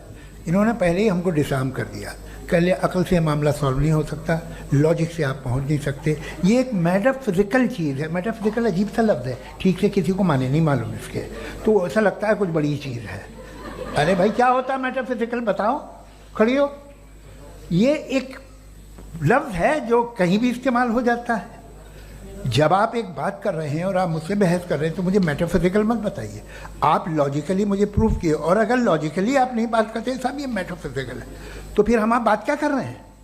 मेरा आपका किस ज़बान में कॉन्वर्सेशन होगा? और ये कहना कि वक्त पहले नहीं था, तो फिर क्यों कहते हैं ये हमेशा से और हमेशा रहेगा? हमेशा वक्त है, तो आप कैसे कहते हैं वो हमेशा से है और हमेशा रहेगा? हमेशा का मतलब है कोई वक्त, अगर वक्त ही नहीं है तो हमेशा कैसे? बाहर वो रहेगा। अब मैं ये देखता हूँ, आपने कहा ना कि वहाँ रेप ज़्यादा होते हैं, तो हम एक बात देखते हैं कि दुनिया जिस पे वो कादर मुतलक है, जिसकी मर्ज़ी के बगैर पत्ता भी नहीं हिलता, ओमनीपोटेंट है, ये दुनिया चल कैसे रही है? और इस दुनिया का हाल क्या है? 45,000 बच्चे जो 10 साल की उम्र से कम थे वो गाजा में मरे। भूख से काला हांडी में बच्चे मरते हैं और डिप्थेरिया से मरते हैं। डिप्थेरिया अजीब मर्ज है, गले में जाली बनना शुरू होती है, बच्चा नीला हो जाता है, गरीब का बच्चा, इसलिए कि उपास इलाज में। ये कादर मुतलक है जो चाहे कर दे, इससे आप दुआएं मांगते हैं हमारी ये काम कर दे वो कर दे, तो इसका मतलब डे टू डे लाइफ में वो इंटरफेयर करता है और ये देख रहा है वो। अगर वो वाकई भी है फॉर डिस्कशन सेक, तो मैं जब दुनिया देखता हूँ तो मेरे दिल में उसके लिए कोई इज्जत नहीं पैदा होती। ये क्या कर रहे हो तुम पूरे ऑल पावरफुल हो, ओमनी पोटेंट हो, ओमनी प्रेजेंट हो। तुम तो वहाँ गाजा में रहे होगे ना, तुम हर जगह हो। तुम देख रहे थे कि बच्चे की कैसे धज्जियाँ उड़ रही, तुम देख रहे थे, और तुम चाहते हो मैं तुम्हारी परस्तिश करूँगा, तुम हो भी। अरे यार, इसके अच्छे तो हमारे चीफ प्राइम मिनिस्टर हैं, कुछ तो ख्याल करते हैं। कमाल है।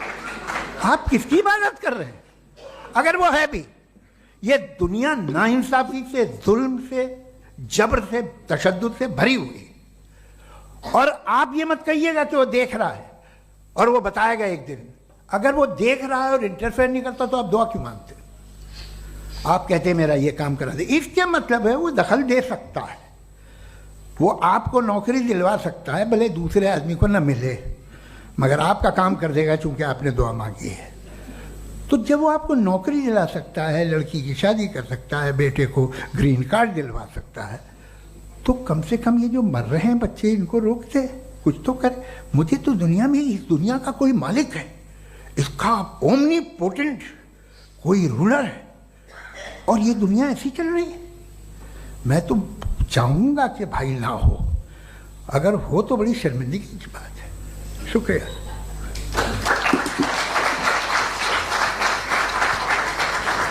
देवियों और सज्जनों, इस बहस के 2 राउंड और 2 रिबटल पूरे हो चुके हैं।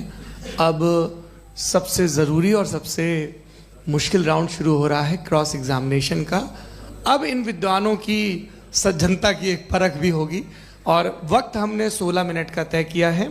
पहला सवाल आप पूछना चाहेंगे? जी बिल्कुल। पहले बोले भी आपके आप माइक ले लीजिएगा हाथ में, ये नीचे से होना चाहिए। जी मैं बोलता हूँ, ये डायस हटा सकते हैं क्या हम थोड़ा क्विकली?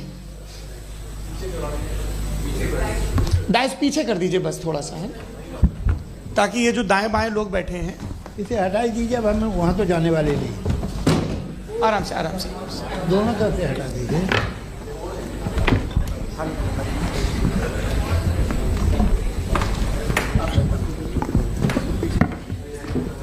इस बीच आप लोग भी अपने अपने सवाल तैयार कर लें। ये ध्यान रखेंगे कि मैं यहाँ से सवाल लूँगा, आप लोगों को अपना हाथ ऊपर करना है, अपना नाम बताना है और अधिकतम 3 वाक्यों में अपना सवाल पूरा करना है। कई लोग सवाल की जगह भाषण देने लगते हैं, उससे आज बचना है। जी मुफ्ती साहब, पहला सवाल आपका, 16 मिनट हैं, हम दोनों लोगों के सवाल लेंगे। जी बहुत शुक्रिया। आपकी जो अभी बात हुई बहुत अहम थी, मैं इसको चाहूँगा कि आगे डिस्कस करूँ, लेकिन चूँकि अभी ये वो सेगमेंट है क्रॉस एग्जामिनेशन, तो सबसे पहला सवाल आपसे ये है कि जो मैं इतनी देर से कॉन्टिंजेंसी आर्ग्यूमेंट आपको बता रहा था, ये अकल से ही बता रहा था हजरत, आप ये बताएं कि आप इन्फिनिट रिग्रेस ऑफ कॉजेस को पॉसिबल मानते हैं या नेसेसरी बीइंग के एग्जिस्टेंस को सही समझते हैं? चूंकि 2 ही ऑप्शन हो सकता है, आप ये बताएं। देखिए, आपको मैं ईमानदारी से बात करूं, एक तो मैं कॉन्टिजेंसी वर्ड ठीक से समझता नहीं, और इस वक्त भी जो आपने अंग्रेजी के अल्फाज इस्तेमाल किए वो ज़रा थोड़े से मुझे डिफ़िकल्ट और कॉम्प्लिकेटेड लगे, तो आप ज़रा सिंपल ज़बान में सवाल कर सकते हैं? बिल्कुल कर सकता हूँ जी। यूनिवर्स की हर चीज़ कॉन्टिंजेंट होने का मतलब ये है कि वो अपने एग्जिस्टेंस में किसी के ऊपर डिपेंडेड है। जो भी चीज़ डिपेंडेड होगी वो चीज़ इंडिपेंडेंट नहीं हो सकती, तो उसका कोई ना कोई कॉज होगा। तो अब आप क्या समझते हैं कि ये इन्फिनिट रिग्रेस है, यानी कॉज पर कॉज, कॉज पर कॉज, कॉज पर कॉज, और कभी कोई यानी ये एंडलेसली चलता रहा? क्योंकि अगर ऐसा होगा तो हम तो एग्जिस्टेंस में आते ही नहीं। लॉजिकली ये मुत्तफक अलैह चीज़ है, मुत्तफक अलैह अग्रीड अपॉन। ओके, इस पे हमने एग्री किया था कि मुश्किल शब्द आएगा तो अर्थ बताना पड़ेगा। तो इन्फिनिट रिग्रेस तो पॉसिबल नहीं है, तो कहीं ना कहीं आपको रुकना पड़ेगा ऐसे नेसेसरी बीइंग पर। नहीं, कोई जरूरत नहीं रुकने की। किसने कहा आप रुकना पड़ेगा? आप रुकते हैं खुदा पे, आप नहीं रुकते। आप कहते हैं वो हमेशा से, जब उस वक्त से है जब वक्त नहीं था। आप कहाँ रुकते हैं कि अब हुआ था वो? आप नहीं कहते। हम क्यों नहीं मान सकते कि यूनिवर्स जो है और बल्कि मल्टीवर्सेस जो है वो हमेशा से हैं, वो बनती है, बिगड़ती है। एक हमारे यहाँ एक चीज़ है ब्लैक होल, वो समेट लेता है वापस, फिर ब्लास्ट होता है, फिर फैल जाता है, और इसमें हमारी तो खैर कोई औकात ही नहीं है इंसान की। एक छोटे से जर्रे पे हम 50-60 साल की उम्र रखते हैं, जो करोड़ों अरबों साल की कायनात है उसमें, और पैदा भी निहायत ही बेहुदा वजह से हुए थे। तो इसमें ये सोचना कि इसकी वजूहात और ये क्यों है, ये डिपेंडेंट है, ये हम देख रहे हैं, क्या मालूम। आप सोचिए कि ये जो फैल रही है कायनात, ये कहाँ फैल रही है, ये कहाँ जा रही है, और ये फैल क्यों रही है? अरे बना ली थी तुमने, रुको भैया, काफ़ी है। ये फैल क्यों रही है? ये और कौन सी कायनात जिसे मैं दूरबीन से देखता हूँ तो 2 बिलियन लाइट ईयर पे है, उससे मेरा कोई वास्ता ही नहीं है। 2 बिलियन ईयर यानी अगर मैं 80,000 माइल्स पर सेकेंड से चलूँ तो 20 करोड़ साल में वहाँ पहुँच जाऊँगा। इसकी ज़रूरत क्या थी? ये दुनिया, ये कायनात तो इंसान अशरफुल मखलूक़ात के लिए बनाई गई ना। तो ये सब ये टर्म समझ में नहीं आया, इसमें कोई ख़ास समझने वाली बात थी भी नहीं। ये जो अल्टीमेट कहा यह जाता है कि ये जो पूरी यूनिवर्स है, ये जो दुनिया है, ये इंसान के लिए बनाई गई। अच्छा, ये सब इंसान के लिए। क्यों साहब, सही है ना? बिल्कुल, लेकिन इसका ये मतलब नहीं कि किसी चीज के पीछे रीजन आपको नहीं पता तो रीजन नहीं है, इसे कहते हैं नहीं, मुझे नहीं पता, लेकिन मेरी जिम्मेदारी नहीं है। वो बिल्कुल सही कहा था उसने, बर्टन रसल ने। आपने उसे मजाक में टाल दिया कि भाई आप एक दावा कर रहे हैं, मैं क्यों कहूं कि ये गलत है दावा? आप प्रूफ कीजिए, मेरे पे जिम्मेदारी ही नहीं है, मैंने थोड़ी कहा है। आप प्रूफ कीजिए कि ये सही है। आप आर्ग्यूमेंट ऑफ कंटिंजेंसी का जवाब ही नहीं दे रहे हैं। पूछना चाहेंगे? आप सवाल पूछना चाहेंगे मुफ्ती साहब से? क्योंकि ये क्रॉस एग्जामिनेशन का दौर है। आप जैसे पहले बोल रहे थे फेथ को लेके कुछ, मैं ये पूछना चाहूँगा कि खुदा ने जो भी रेवलेशन किए हैं, एक मज़हब के लिए बहुत से मज़हबों में किए हैं, अलग अलग रेवलेशन है। कहीं कुछ एक बातें हैं, कॉन्ट्रडिक्शन भी है आपस में, कहीं कुछ आप कर सकते हैं, कहीं कुछ नहीं कर सकते। ऐसा नहीं है कि सबकी कोड ऑफ मॉरल एक है। तो ये किस्सा क्या है? अब आप ये देखिए कि मुझे कभी कभी लगता है कि जो फुटबॉल फाइनल होता है, लाखों लोग होते हैं, फिर वो टीवी कवर कर रही करोड़ों लोग, अगर उसमें खुदा की एक बूमिंग आवाज़ आ जाती, मैं गॉड हूँ, तो सारे लोग अभी सुन लेते और टीवी पे भी सुन लेते, किस्सा खत्म होता। ये इतनी राजदारी क्या है कि तुम सामने कुछ तो सबूत दे दो हमें सॉलिड। ये कह साहब ये यूनिवर्स कैसे बनी, इससे मसला क्या हल होगा?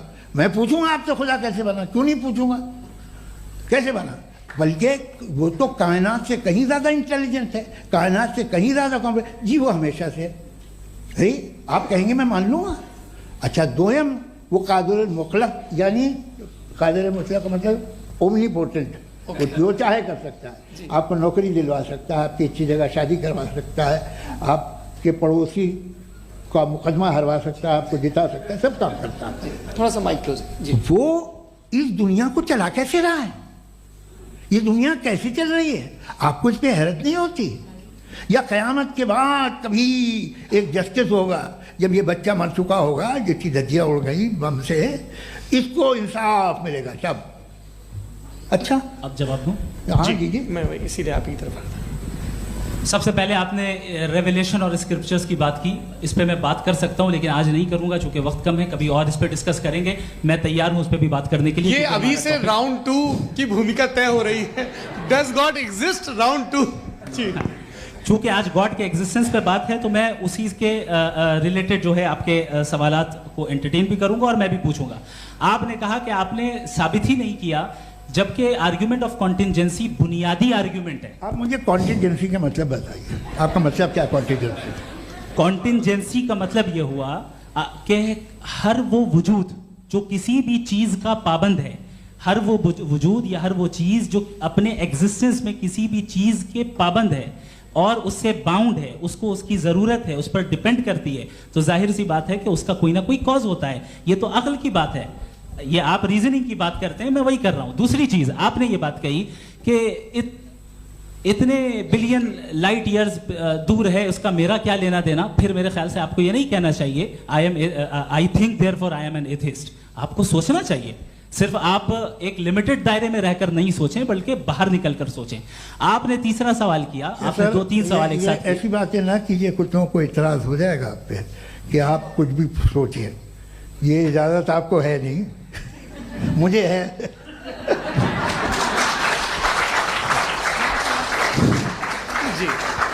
आपने प्रॉब्लम ऑफ इविल के ताल्लुक से सवाल किया और बार बार आप एक लफ्ज रिपीट कर रहे हैं कि ओमनीपोटेंट गॉड है, ऑल पावरफुल गॉड है। यही तो दरअसल समझना है कि गॉड का कॉन्सेप्ट क्या है। प्रॉब्लम ऑफ इविल जो है, प्रॉब्लम ऑफ इविल दर हकीकत दो असम्पशंस पर कायम है। अगर आप इन दो असम्पशंस को समझ जाएं तो ये प्रॉब्लम नहीं रहेगी, आर्ग्यूमेंट आपको समझ में आ जाएगी कि ये कोलैप्स कर जाता है। पॉइंट नंबर 1, यानी जो आपका सबसे पहला फॉल्स असम्पशन है कि गॉड मर्सीफुल है, ओमनीपोटेंट है, दुनिया में जुल्म हो रहा है।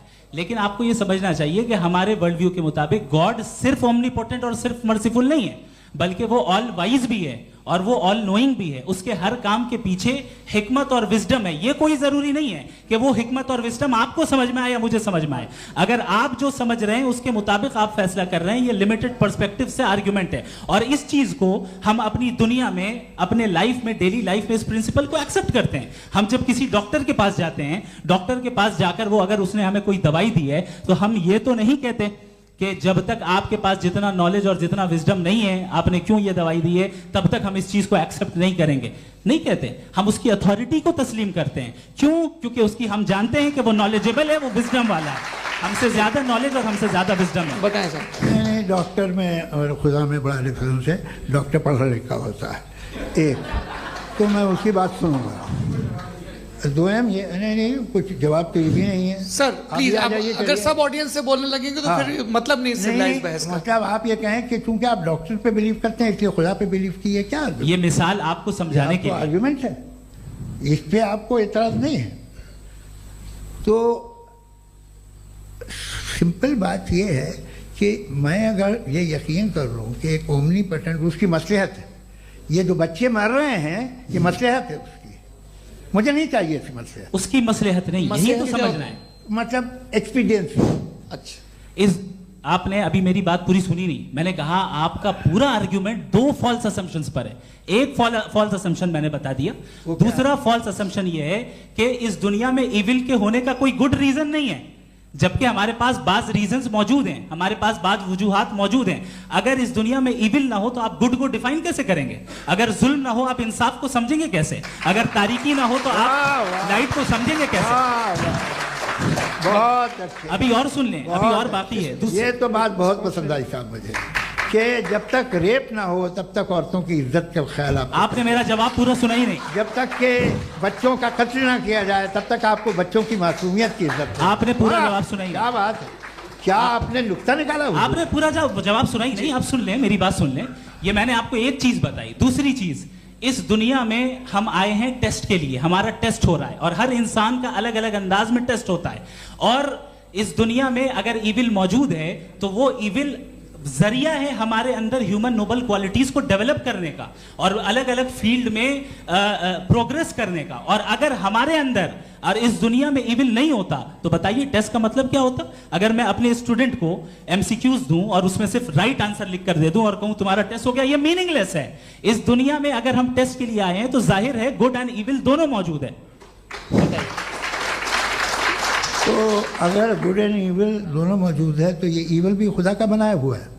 जी हाँ, खुदा का बनाया हुआ है। लेकिन अच्छा, चलो अच्छी बात। जी बिल्कुल, तो बिल्कुल खुदा ने बनाया। अभी तो ये है कि जो मेजॉरिटी है दुनिया में वो इविल है, तो ये खुदा एक्चुअली इविल के साइड पे लग रहा है मुझे। बिल्कुल भी नहीं, मैं बता मेजॉरिटी में तो वो है।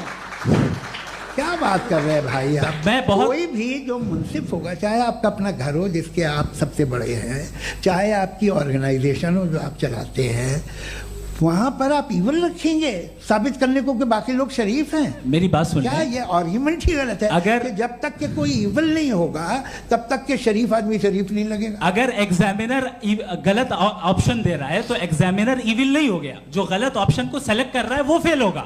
क्रिएटर ने इविल को बनाया है लेकिन वो इविल नहीं है। अच्छा सुनिए मेरी बात, लेट मी कंप्लीट सर। जी जी। क्रिएटर ने इविल को बनाया है टेस्ट के लिए, वो इविल नहीं है। इविल वो होगा जो उसे इख्तियार करेगा। छुरी को बनाने वाला गलत नहीं होता है, छुरी का गलत इस्तेमाल करने वाला गलत होता है। रेप को कैसे गलत इस्तेमाल करते हैं? रेप इंसान के फ्री विल का नतीजा है। ये रेप कैसे गलत इस्तेमाल होता है, ये मुझे अब सुन लें, अब सुन लें। गलत इस्तेमाल होता है। हाँ, मैं बता रहा हूँ रेप कैसे गलत ना, इस्तेमाल? मैं बता रहा हूँ जी। कि जो इविल इस दुनिया में मौजूद है उसके कई सारे तरीके हैं। एक तरीका इंसान का अपना फ्री विल है। अब अगर कोई रेपिस्ट रेप कर रहा है तो इसका गॉड का कसूर नहीं है, वो अपने फ्री विल का गलत इस्तेमाल कर रहा है, उसको सजा मिलनी चाहिए। अच्छा। और उसी के लिए जहन्नम बनाई गई है। ये फ्री विल का भी बड़ा चक्कर। आप जब कोई बुरा काम करते हैं या कोई बुराई होती है तो ये कहा जाता है कि ये फ्री विल है। 7 billion free wills are moving on this planet. 7 billion free will. और एक आदमी अपनी फ्री विल से मुझे कत्ल कर दे तो मैं खुदा की मर्जी से मरा हूँ कि इसकी फ्री विल की वजह से? मेरी मौत खुदा के हाथ है या ये फ्री विल वाले के हाथ है?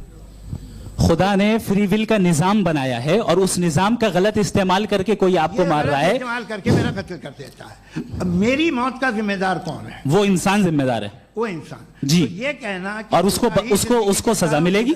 तो अब आप आगे चलिए कि ये तय करना कि अल्लाह ही या खुदा, सॉरी अल्लाह ने, खुदा ही जिंदगी देता है, खुदा ही मौत देता है, ये गलत है। बिल्कुल गलत नहीं है। हाँ, नहीं, निजाम उसी ने बनाया फ्री विल का। निजाम मौत और हयात का उसी ने बनाया। You are contradicting yourself. अभी आपने कहा कि एक आदमी ने फ्री विल से आपको मार दिया, इसमें उसे फ्री विल दी गई थी, उसने गलत इस्तेमाल किया। 7 billion free wills are moving on this planet और आप चाह रहे हैं कि मैं सिर्फ खुदा का ध्यान करूं। ये 7 बिलियन फ्री विल्स को मुझे लुक आफ्टर करना पड़ेगा कि नहीं? ये तो तबाहियां कर रही हैं और तबाहियां ज़्यादा हो रही हैं। बिल्कुल। तो अगर आप बताएं अगर खुदा नहीं है फॉर एग्जाम्पल, तो आप इविल को कैसे डिसाइड करेंगे? यानी how can you define evil objectively without God? देखिए, दुनिया में 2 तरह के जानवर हैं। एक जो अकेले रहते हैं जंगल में और एक जो ग्रुप्स में रहते हैं। ग्रुप में जो भी रहेगा, चाहे वो आपका फाउंडेशन हो, चाहे कोई क्लब हो, चाहे कोई पॉलिटिकल पार्टी हो, चाहे कोई यूनिट हो, उसमें आपको इंटरैक्ट करने के रूल बनाने पड़ेंगे। यानी लोग तय करेंगे। लोग तय करेंगे। अगर लोगों ने यह तय किया कि किसी का रेप करना सही है, आप जस्टिफाई करेंगे? नहीं, आपका फाउंडेशन तो ये हो गया ना कि लोग इविल डिसाइड करेंगे। नहीं, अरे दुनिया में ऐसे ग्रुप्स हैं जो रेप को जायज़ मानते हैं सर्टेन हालात में। मैं डिटेल में नहीं जानूंगा, आप भी जानते हैं। ये जो आईसिस वाले थे जिन्होंने क्या किया था, तो उन्होंने क्या किया उसका खुदा से कोई ताल्लुक नहीं है सर। मैंने सिंपल सवाल किया कि इविल को आप डिफाइन करते कैसे हैं? आइए वापस आइए जी। आप साथ में तभी रह सकते हैं जब कुछ आप ऐसे उसूल डेवलप करें जिसमें हर एक का बेसिक तहफ़्फ़ुज़, हर एक का बेसिक राइट हो और हर एक को कोई आराम मिले। यही तरीक़ा है किसी भी ऑर्गेनाइजेशन जिसमें एक से ज़्यादा लोग हैं और वो ऐसे चलती है ज़िंदगी। उसमें अगर आप गड़बड़ करेंगे तो तबाही होगी, नुकसान होगा, बर्बादियाँ आएंगी।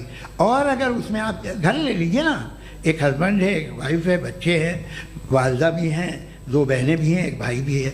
अब इसमें कोई निज़ाम आपको चाहिए साथ में रहने का, और एक दूसरे पे भरोसा रहे, एक दूसरे के बहीख्वाह हों, एक दूसरे की मदद करें, ऐसी जिंदगी। सर आपकी बात आ गई। आप ये कह रहे हैं कि लोग डिसाइड करेंगे क्या सही है क्या गलत है, यही है? मेजॉरिटी डिसाइड करेगी क्या सही है क्या गलत है? अरे भाई बिल्कुल। मेजॉरिटी अगर ये कहे कि नाजी जर्मनी के साथ जिस तरह मेजॉरिटी थी कि जेनोसाइड करना सही, आप जस्टिफाई करेंगे? उस वक्त आपका ये सवाल सिर्फ उसके बाद क्लोजिंग। हाँ, उस वक्त प्लेनेट पे जो लोग थे, हाँ। उनमें कितने लोग हिटलर को सही समझते? अच्छा, प्लेनेट की मेजॉरिटी तय करेगी, सोसाइटी की नहीं। प्लेनेट की मेजॉरिटी गॉड के एग्जिस्टेंस को सही मानती है, आप क्यों नहीं मानते?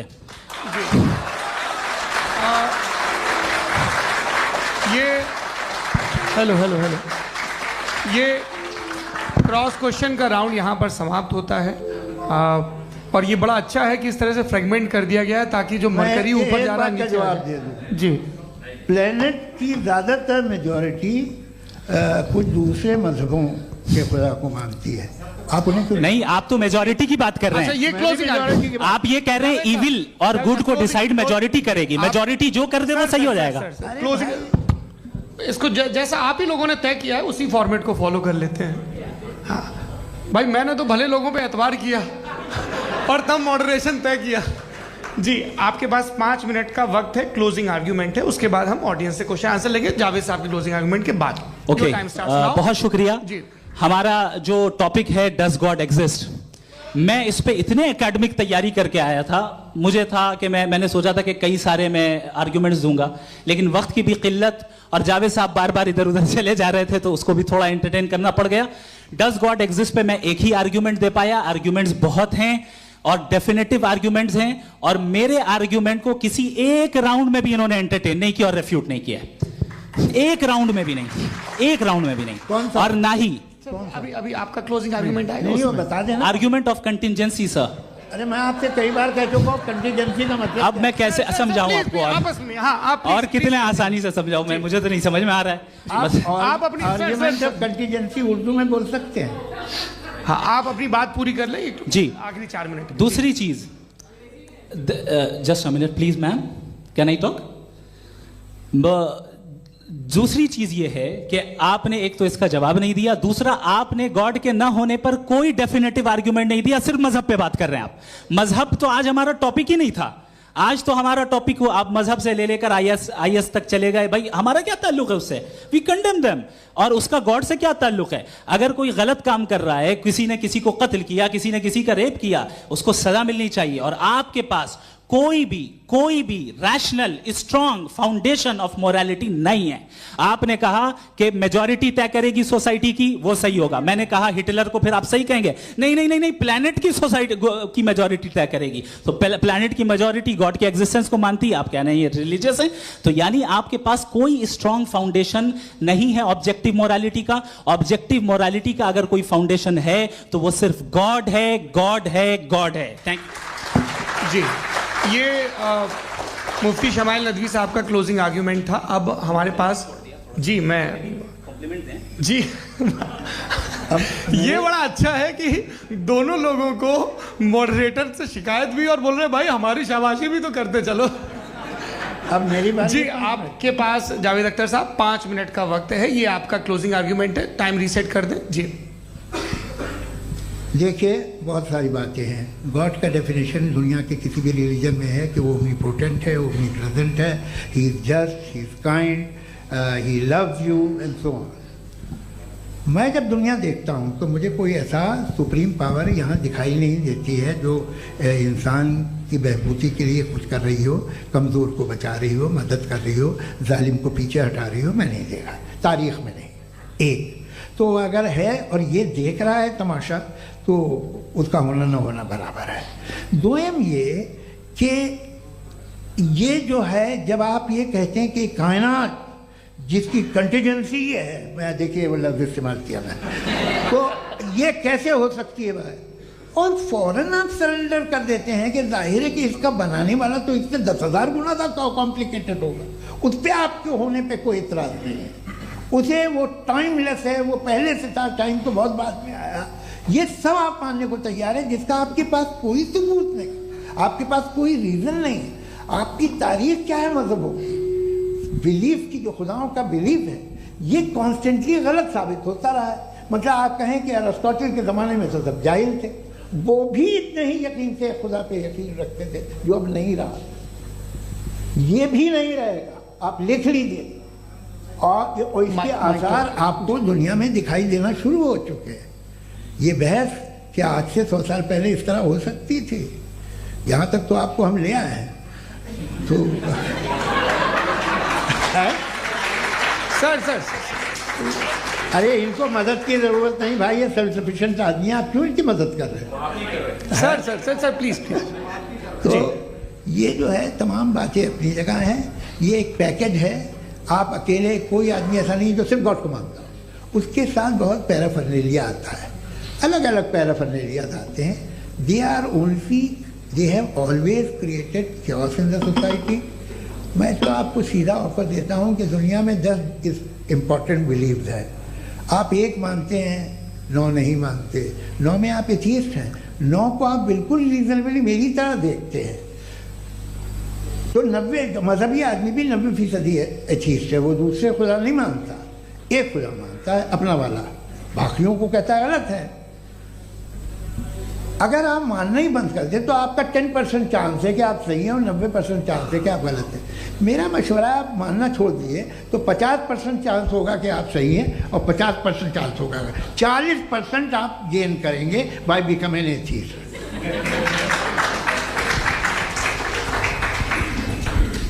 ये एक फरसूदा ख्याल है, ये ख़त्म हो रहा है।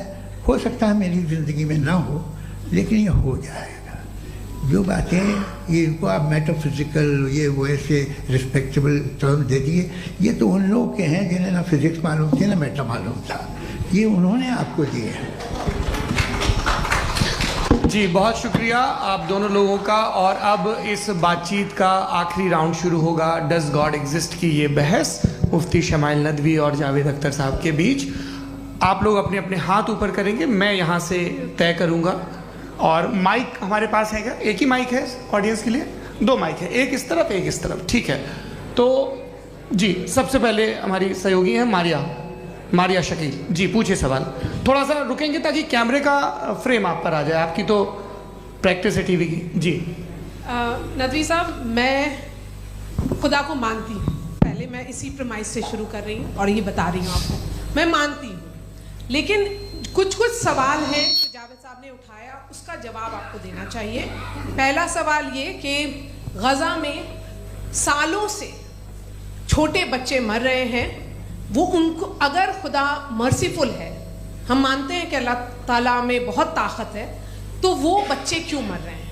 दूसरी बात ये कि अगर कंटिजेंसी की जो आप बात करते हैं, पूरे मुस्लिम ममालिक मिल करके भी उन गज़ा के बच्चों को क्यों नहीं बचा पा रहे हैं? क्योंकि अगर वो चाहते, क्योंकि अल्लाह ताला उन पर हुकूमत करते हैं, सब पर हुकूमत करते हैं, तो वो उनको क्यों नहीं बचा? जी थैंक यू वेरी मच। बहुत अच्छा किया आपने इस चीज़ को जिक्र कर दिया, मैं इसको और अच्छे से एक्सप्लेन करने की कोशिश करता हूँ। देखें, जहाँ तक आपने कहा कि गज़ा के बच्चों को मारा जा रहा है, देखें 2 वर्ल्ड व्यू है, एक एथीस्टिक वर्ल्ड व्यू, एक थीस्टिक वर्ल्ड व्यू है। बच्चे मर रहे हैं दोनों वर्ल्ड व्यू में, लेकिन हमारा वर्ल्ड व्यू कह रहा है कि रिकॉम्पेंस है, ये कह रहे हैं कि उनका मरना बेकार जाने वाला है, कोई उसका रिकॉम्पेंस नहीं है, चूंकि इनके यहाँ आखिरत और अल्लाह का कोई तसव्वुर या गॉड का कोई तसव्वुर नहीं है। आपने ये सवाल किया कि गॉड मर्सीफुल है, क्यों नहीं रोकता? ये मैंने बताया कि ये मिसकंसेप्शन है लोगों के दरमियान कि गॉड को सिर्फ मर्सीफुल और ओमनीपोटेंट समझते हैं। गॉड के सिर्फ यही 2 एट्रीब्यूट्स नहीं हैं, गॉड के कई सारे एट्रीब्यूट्स हैं, उनमें से अल हकीम भी है, उनमें से ऑल वाइज भी है, ऑल नोइंग भी है। लिहाजा अगर इस दुनिया में किसी को तकलीफ आ रही है और गॉड उसको नहीं रोक रहा है, वो इसलिए नहीं रोक रहा है चूंकि इंसानों को फ्री विल दिया गया है। ठीक इसी तरीके से अगर एक डॉक्टर किसी छोटे बच्चे को इंजेक्शन लगा रहा है, उसे तकलीफ पहुंच रही है, उसके लिमिटेड पर्सपेक्टिव के एतबार से ये गलत हो रहा है और डॉक्टर बुरा है। लेकिन जब आप ब्रॉडर पिक्चर को देखेंगी, आपके और हमारे पास सिर्फ एक पिक्सल है, हमें इतना नजर आ रहा है कि गज़ा में कत्ल हो रहा है, लेकिन इसके पीछे कितना रिकॉम्पेंस उनको मिलने वाला है, पूरा पिक्चर गॉड के पास है। तो एक पिक्सल से आप पूरे पिक्चर को कभी भी जज नहीं कर सकती। आप इसमें कुछ जोड़ना चाहेंगे? आपको कुछ बोलना है इसमें? भैया आपने बहुत अच्छा जस्टिफिकेशन दिया, या आप वो जो वहाँ के प्राइम मिनिस्टर इजराइल के उन्हें भेजिए, वो बहुत खुश होंगे। आप जस्टिफिकेशन दे देना कि अगर गॉड नहीं है तो बच्चे क्यों मर रहे हैं, आप बताएं। वो ये सवाल पूछ रहे हैं कि अगर आप ईश्वर का अस्तित्व नहीं मानते हैं तो उन बच्चों की मौत को आप कैसे इंटरप्रेट करते हैं?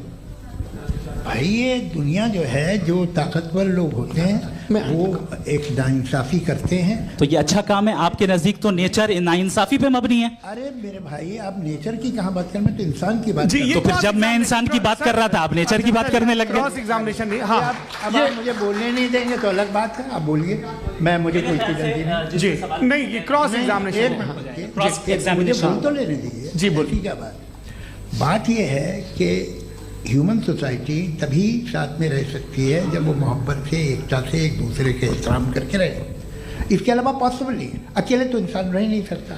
वहाँ पर कुछ लोग हैं जो फाउल करते हैं, वो फाउल हमेशा से तारीख में होता आया है। आज ये हो रहा है, जो हो रहा है बहुत बुरा हो रहा है, बहुत जालिमाना है, बहुत जाबराना है। उसको आप कहें कि ये बच्चों को कॉम्पनसेशन मिल जाएगा या इसकी इंजेक्शन है, इंजेक्शन तो हेल्थ के लिए दिया जाता है। आप ये कह रहे हैं कि ये बच्चों की जो धज्जियाँ उड़ रही हैं ये इंजेक्शन है, ये विटामिन टेस्ट है, ये टेस्ट है, और उस टेस्ट में उनको ऐसा रिकॉम्पेंस मिलेगा जो आपके तस्वुर के बाहर है। ये आप 3 बरस के बच्चे को बारूद से उड़ा के टेस्ट ले रहे हैं, वाह। वो नहीं ले रहा है, खुदा नहीं उड़ा रहा है, इजराइल उड़ा रहा है। जी, ये तो उसको कंडेम अगला करें। सवाल लेते हैं, अगला सवाल लेते हैं प्रोफेसर पुरुषोत्तम अग्रवाल। मुफ्ती साहब, एक निवेदन आपसे है कि कम से कम थोड़ा सा माइक क्लोज एक रिलीजियस और फिलोसफिकल कर मैम प्लीज। एक रिलीजियस और फिलोसफिकल ट्रेडिशन है जो ब्रह्मांड को यानी यूनिवर्स को ही अंतिम मानती है। सर्वम खलु इदम ब्रह्मम, this is Chhandogya Upanishad, and it completely rules out the existence और नेसेसिटी, आपके शब्दों में necessity of a creator. The creation itself is the creator. तो एक मिनट प्लीज। दूसरा जो सवाल आपने अभी, जो आप बार बार कह रहे हैं कि भगवान विद्वान भी है, वाइज, सब जानने वाला, तो अगर विजडम में दुनिया भर के पापों और अत्याचारों को बर्दाश्त करना शामिल है, तो फिर इसका मतलब ये हुआ कि अगर मैं फ्री विल से उसको अपोज करता हूं तो ईश्वर की विजडम और मेरी फ्री विल में कॉन्ट्राडिक्शन है। Because when I am opposing whatever is happening in Gaza, then I am opposing the God's will और गॉड्स विजडम। जवाब लेते हैं क्योंकि तो गॉड की विजडम में, एक मिनट सर प्लीज सर, ये एक जुमला, गॉड की विजडम है कि गाजा में जो कुछ हो रहा है वो हो रहा है, मैं उसको अपोज कर रहा हूं, तो मैं गॉड की विजडम के खिलाफ जा रहा हूं। एक सवाल। दूसरा ये नहीं, आपने 2 ऑलरेडी। सर आप और सवाल कर लें, लेकिन मुझे 2 जवाब दे। सर, पहले आपने ये कहा, सुनिए मेरी बात सुनिए। भाई, इजराइल के गॉड के मुताबिक तुम्हारा ठीक हो रहा है ना? नहीं हो रहा है, ठीक नहीं हो रहा है। मैं बता रहा हूँ क्या हो रहा है, आप तशरीफ रखें, मैं बता रहा हूँ क्या हो रहा है। Let me complete please. एक सेकंड गाइस, एक सेकंड। ये देखिए, ऐसा है कि ये सब बड़ा आपस में विचार विमर्श के बाद ये तय हुआ था कि कुछ नियम बना लिए जाएं ताकि एक टाइम बाउंड बातचीत चले। और भाई साहब, आप बड़ा जरूरी काम कर रहे हैं, लेकिन कैमरे के फ्रेम में आके उस काम को गड़बड़ कर दे रहे हैं। ठीक है गुरु, अब मेरे को कहीं का गुस्सा कहीं निकालना था, सॉरी। नहीं, कोई गुस्सा नहीं है जी। तो प्रोफेसर ने सवाल पूछे, आप उनके जवाब दें, और थोड़ा ये सब लोग थोड़ा ख्याल रखें भाई, सवाल संक्षिप्त रखें जी। आपने 2 सवाल किए। सबसे पहला ये कहा कि हमारे पास ये कॉन्सेप्ट है कि ये यूनिवर्स खुद नेसेसरी बीइंग है, creation itself is the creator. How irrational is this कि मैं एग्जिस्ट करूंगा बाद में, लेकिन अभी एग्जिस्ट कर भी रहा हूं, यानी एक ही टाइम में एग्जिस्ट भी कर रहे हैं, नहीं भी कर रहे हैं। This is not true. दूसरी चीज आपने कहा कि अगर इजराइल में, सॉरी माफ कीजिएगा, Israel doesn't exist, occupied Palestine में अगर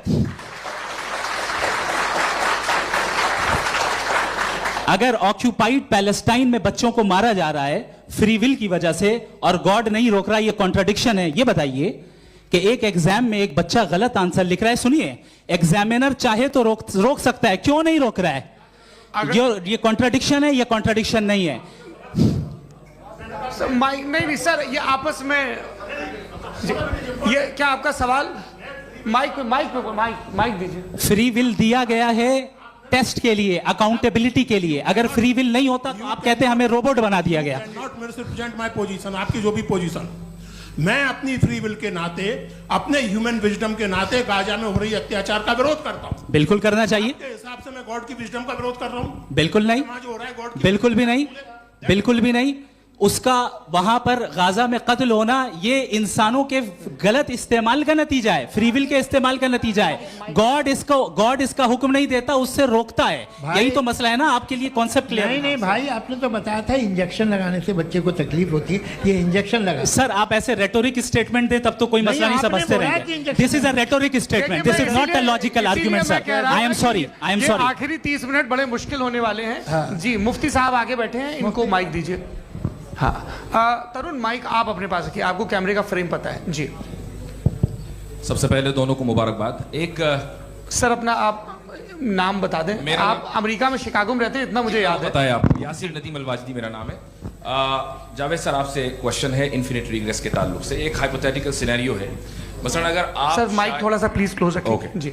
अगर आप शायर इसलिए हैं कि आपके कोई उस्ताद शायर थे, और वो इसलिए शायर थे कि उनके कोई उस्ताद शायर थे, और इसी तरीके से हम माजी में पीछे चलते चलते चले जाएं और कहीं ना रुके, तो माफ कीजिएगा आप कभी शायर नहीं हो सकते। लेकिन आप शायर हैं, आपका शायर एग्जिस्ट करता है, इसका मतलब ये है कि आप कहीं ना कहीं रुके हैं। तो मेरा सवाल ये है कि क्या आप इन्फिनिट रिग्रेस ऑफ कॉजेस को लॉजिकल फैलेसी मानते हैं या नहीं मानते? हाँ या ना?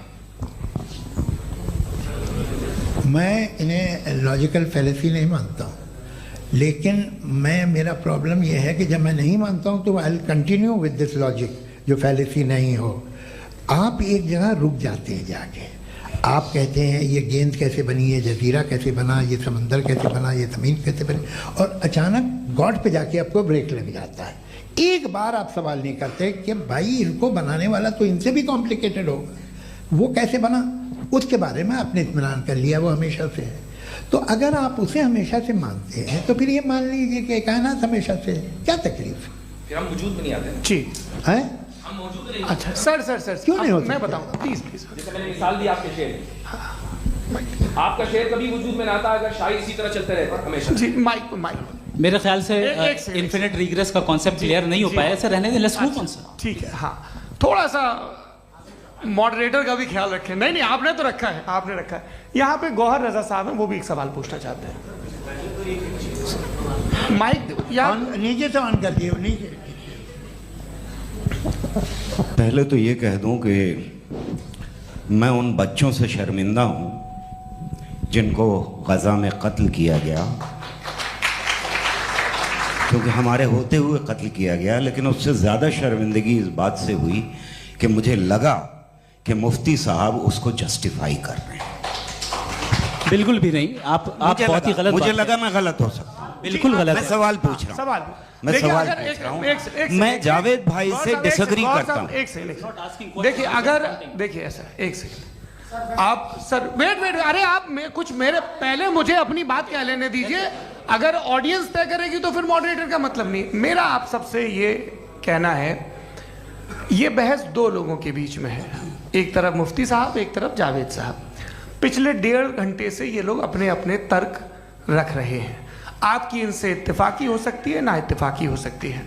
मेरे उस्ताद मुझे सिखा गए हैं कि मुखामुखम में असहमति की गुंजाइश बची रहनी चाहिए। अगर मैं आपकी बहुत इज्जत करता हूं गौहर साहब, आपने जो कमाल की किताबें लिखी, साइंटिफिक टेम्परामेंट, लेकिन मेरी ये गुजारिश है आप सबसे कि यदि आप इन लोगों ने जो बोला उन पर टिप्पणियां करेंगे तो ना वक्त की पाबंदी रहेगी, ना वो अनुशासन। आप सवाल पूछ लें, उस सवाल में जो बात आ जाए वो आ जाए। मैं जावेद साहब से डिसएग्री करता हूं, इसलिए जावेद साहब से सवाल पूछ रहा हूं। आपका सवाल जावेद अख्तर साहब से। और सवाल ये है मेरा कि जावेद साहब ने कई बार लॉजिक का इस्तेमाल किया कि साइंस में लॉजिक है और रिलीजन में लॉजिक नहीं है। मेरा ख्याल ये है कि रिलीजन में भी लॉजिक है, लेकिन उस लॉजिक की बेसिस ये है कि आप रुक जाते हैं, जिसका जिक्र जावेद साहब ने बार बार किया, यानी खुदा के तसव्वुर पे आते हुए, गॉड के तसव्वुर पे आते हुए रुक जाते हैं। और इसमें सवाल पूछना मतलब फॉरबिडन होता है। सवाल यह है कि क्या जावेद साहब इससे एग्री करते हैं कि साइंस की लॉजिक अलग है और रिलीजन की लॉजिक अलग है? बताइए सर। देखिए, 3 चीज़ें हैं। साइंस है, एक है मंतिक है, इस्तिदलाल है, और एक जो है कुछ भी नहीं है, फेथ है, अकीदा है। मैं अकीदे की लॉजिक का कायल नहीं हूँ। मुझे आप इस्तिदलाल से, लॉजिक से, रीज़न से समझाइए, मैं मानने को तैयार हूँ, मेरा क्या नुकसान होगा। लेकिन ये कि अकीदे पे मैं नहीं जा सकता हूँ। अकीदे का मतलब है कि तुम ये मान लो, सवाल ना करो, ये नहीं। आप सारी बातें करके, बड़ी साइंटिफिक बातें करके एक जगह जाके खुदा के वजूद पे रुक जाते हैं, सरेंडर कर देते हैं। मैं सरेंडर करने को तैयार नहीं। That's all. जी, ये आगे सर बैठे हुए हैं, इनको माइक दीजिए। भाई वो आप पूछना चाह रहे थे ना भाई? हाँ, नहीं मैं थैंक यू जी। आपका नाम? आसिम इफ्तिखार। आसिफ जी, पूछिए। सर, जावेद सर से सवाल है कि आपने अपने क्लोजिंग माइक थोड़ा करीब रखिए। अपने क्लोजिंग स्टेटमेंट में ये बात कही थी कि मज़हब का जो फ्यूचर है वो ज़्यादा दिन नहीं जाने वाला है। लेकिन मैं देख पा रहा हूँ कि जो ऑक्सफोर्ड यूनिवर्सिटी की एक स्टडी है 2011 में हुई है, जिसके 50 एकेडमिशियंस ने इसको अंजाम दिया था, उसमें वो ये कहते हैं कि जो फेथ इन गॉड है वो इनबिल्ट है ह्यूमन नेचर के अंदर, जिसको हम कहते हैं फितरत के अंदर शामिल है वो। और वो ये कहते हैं कि अगर कोई ये समझता है कि मज़हब को वो ख़त्म कर देगा तो ये उसकी गलत फहमी है। तो आप इसके बारे में, इस स्टडीज़ के बारे में क्या कहते हैं? ठीक है। मैं उनसे एग्री नहीं करता हूँ। वो कौन से प्रोफेसर होंगे ऐसा इनके क्या? पास डेटा है, इन्होंने डेटा के बेस होगा डेटा क्या हो सकता है? फ्यूचर का डेटा तो नहीं हो सकता ना उनके पास, प्रेजेंट का डेटा हो सकता है। डेटा आपने सुना 100 साल पहले का बाद का डेटा? मैंने तो नहीं सुना आज तक। तो आज उनकी ये राय है और होगी राय, ठीक है। दुनिया में तरह तरह की राय है लोग, लेकिन मैं समझता हूँ कि वक्त के साथ इंसान ज़्यादा से ज़्यादा रीजनेबल और लॉजिकल होता जा रहा है। आज आप देखिए वेस्टर्न यूरोप में क्या परसेंटेज है नॉन बिलीवर्स की, बहुत हाई। वहाँ चर्च खाली पड़े होते हैं। तो अल्टीमेटली तो इंसान कोई ऐसी बात बहुत अरसे तक नहीं मान सकेगा, चाहे गलत या सही, जो उसे उसके दिमाग को, उसके जहन को, उसके लॉजिक को अपील न करे।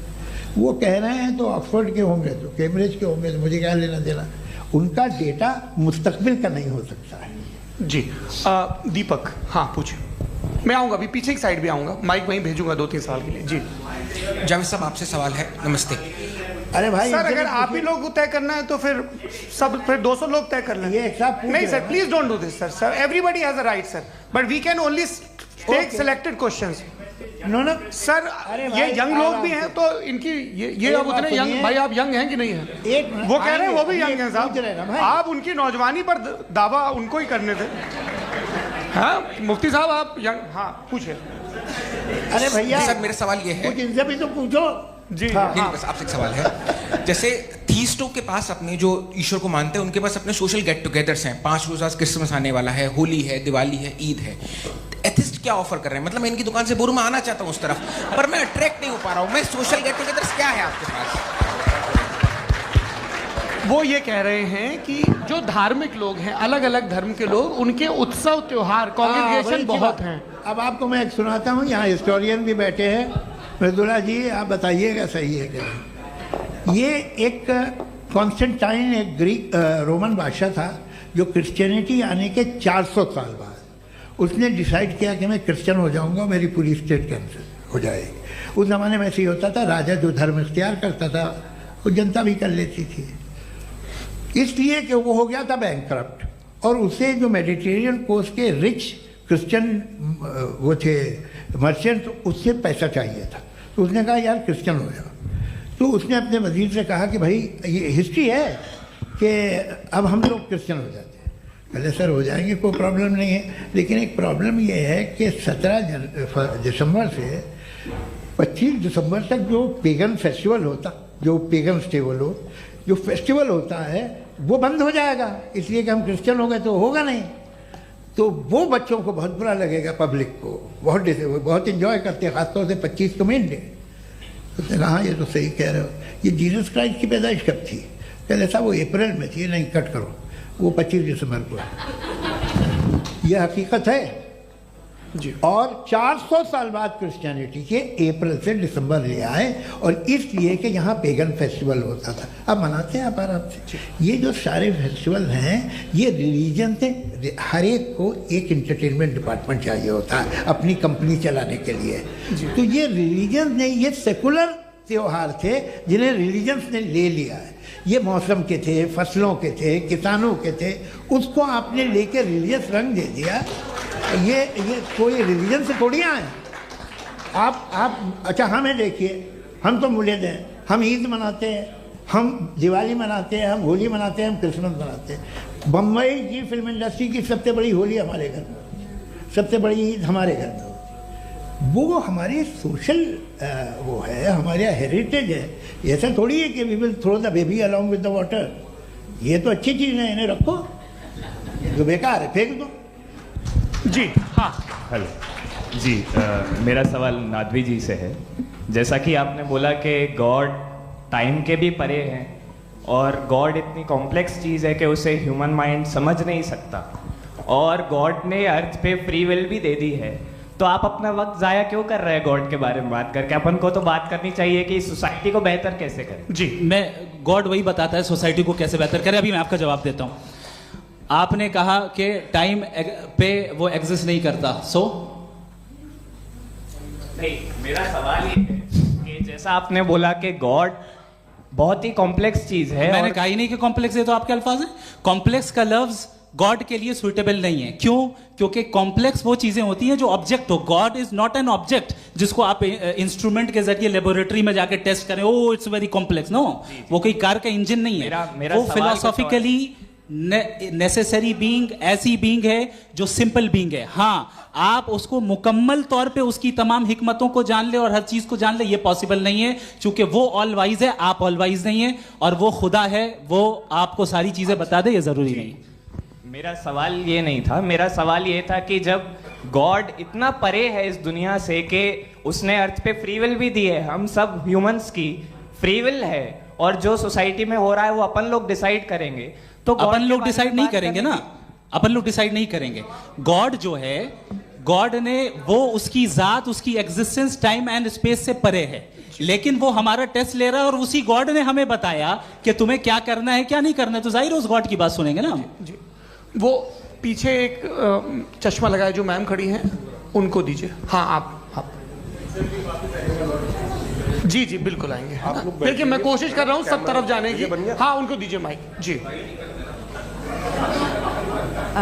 हेलो सर, मैं ओमनी प्रेजेंट नहीं हूँ, टाइम पाबंद हूँ और जहां तक कोशिश कर सकता हूँ करूंगा। जी, अपना नाम बताइए। मेरा नाम उर्सुला है, मैं दिल्ली यूनिवर्सिटी की एक स्टूडेंट हूँ और मैं स्टूडेंट फेडरेशन ऑफ इंडिया से हूँ। मेरा सवाल मुफ्ती जी से है कि इस हॉल के इस कमरे में बैठ के हम लोग रेप की मोरालिटी के बारे में फिलोसफिकली बात तो कर सकते हैं, बट असलियत ये है कि रोज़मर्रा की ज़िंदगी में औरतें रेप के थ्रू गुजरती हैं, और हम लोग सिर्फ नंबर्स पे इस तरह नहीं देख सकते, क्योंकि कितनी औरतें हैं इन कंट्रीज़ में जहाँ पे आप बता रहे हैं कि केसेस कम हैं, जिनका एक्सेस है कि वो जाके केस फाइल कर सकें। कितनी औरतें हैं जो जिनको काम करने की आज़ादी है उन कंट्रीज़ में। यूरोप में ये आज़ादी आ गई, यूरोप में ये रूल्स आ गए, तो हम आज उसके बारे में बात कर पा रहे हैं। जी, जवाब।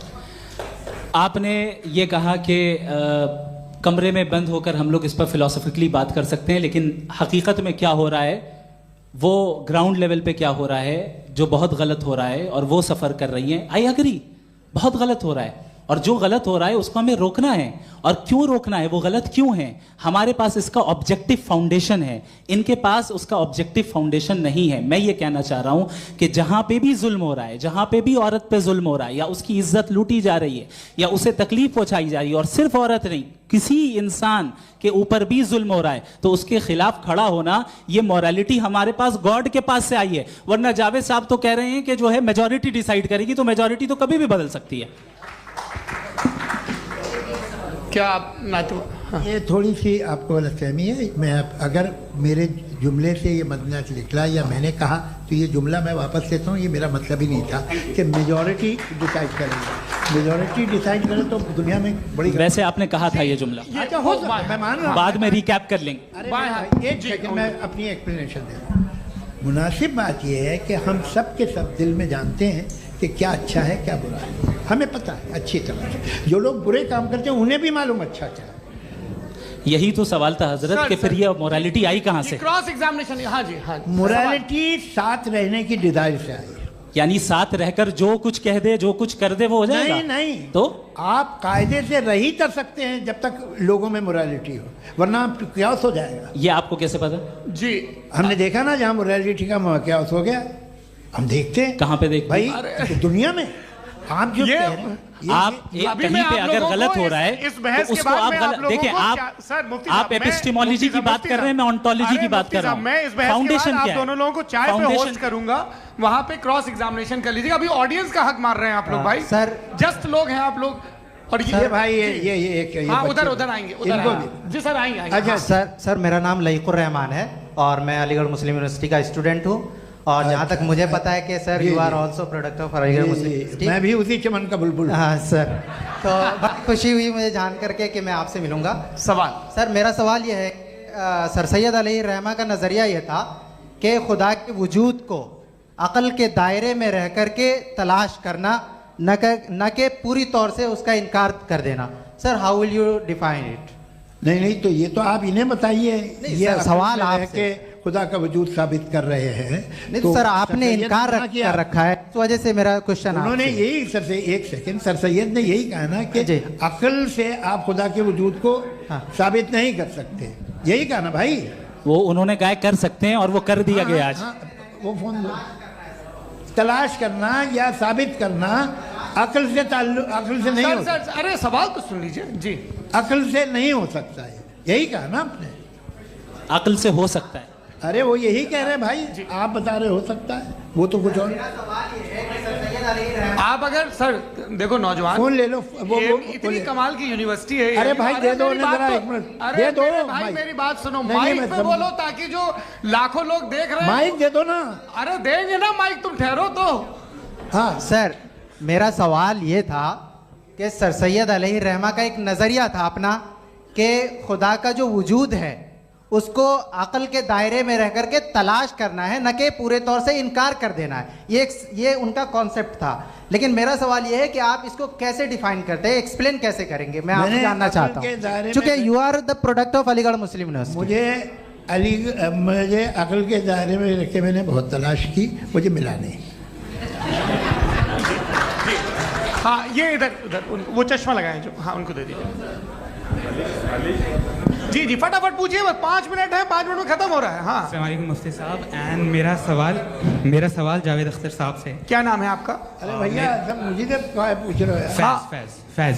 पूछिए फैज साहब। तो मेरा सवाल ये है कि अभी जो एथियस्ट है वो problem of evil argument use कर रहे हैं अगेंस्ट मुस्लिम्स, राइट? कि इस दुनिया में इतना सारा इविल है और अगेंस्ट मुस्लिम तो यहाँ अगेंस्ट थियस्ट। हाँ थोड़ा सा करेक्ट कर लीजिए भाई, पूरी मशक्कत ही इसी बात की थी कि किसी एक मजहब पे बात न टिके। जी, तो बेसिकली ये आर्ग्यूमेंट ऐसा है कि इस दुनिया में इतना ज़्यादा ईवल एग्जिस्ट करता है और अगर एक ऑल गुड गॉड है तो वो रोकता क्यों नहीं है?